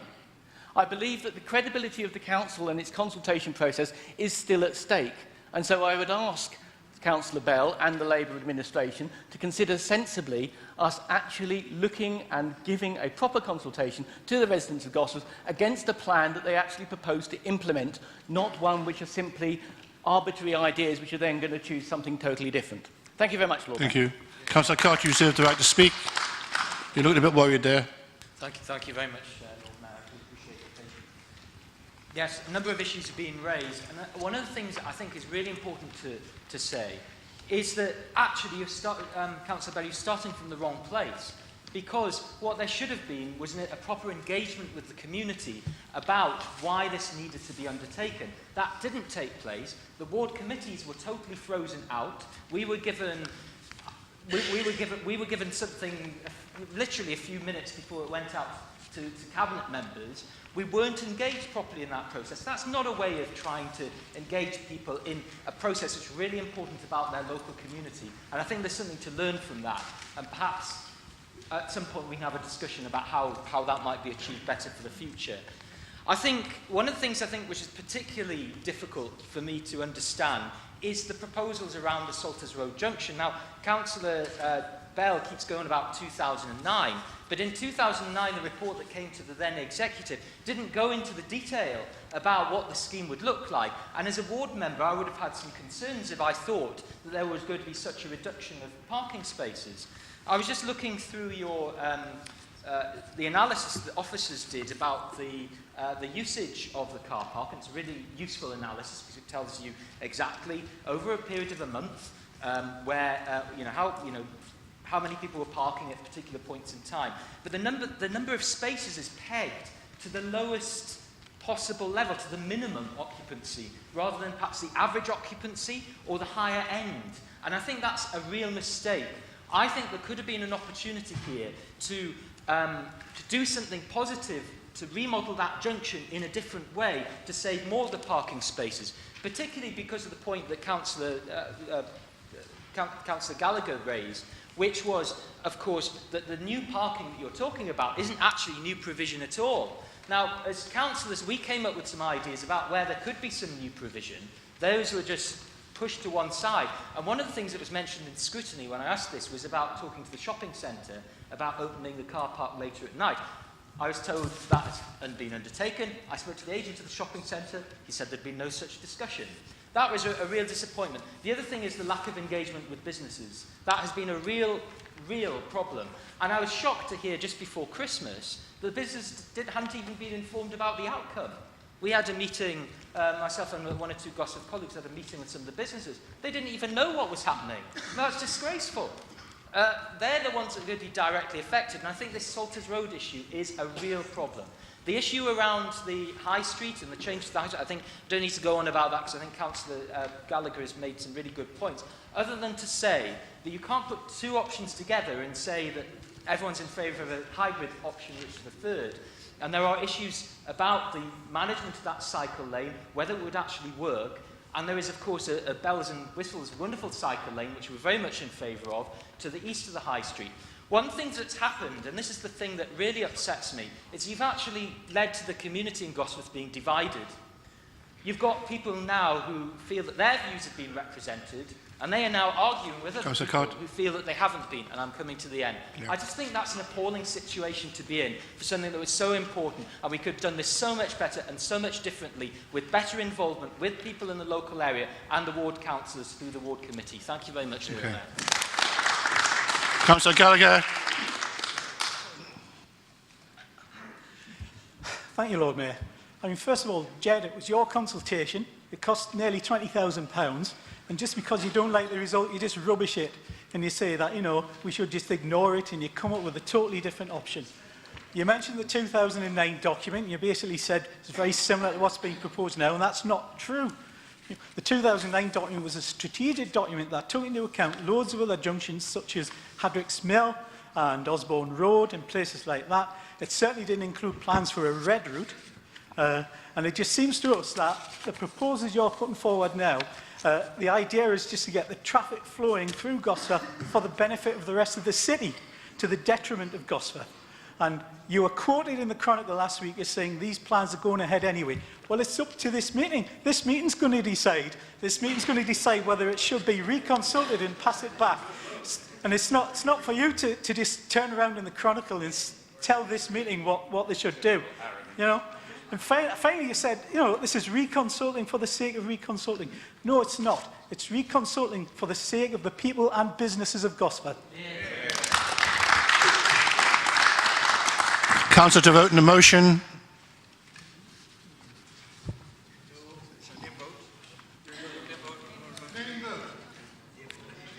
Okay.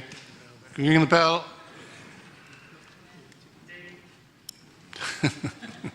Councillor Stockdale.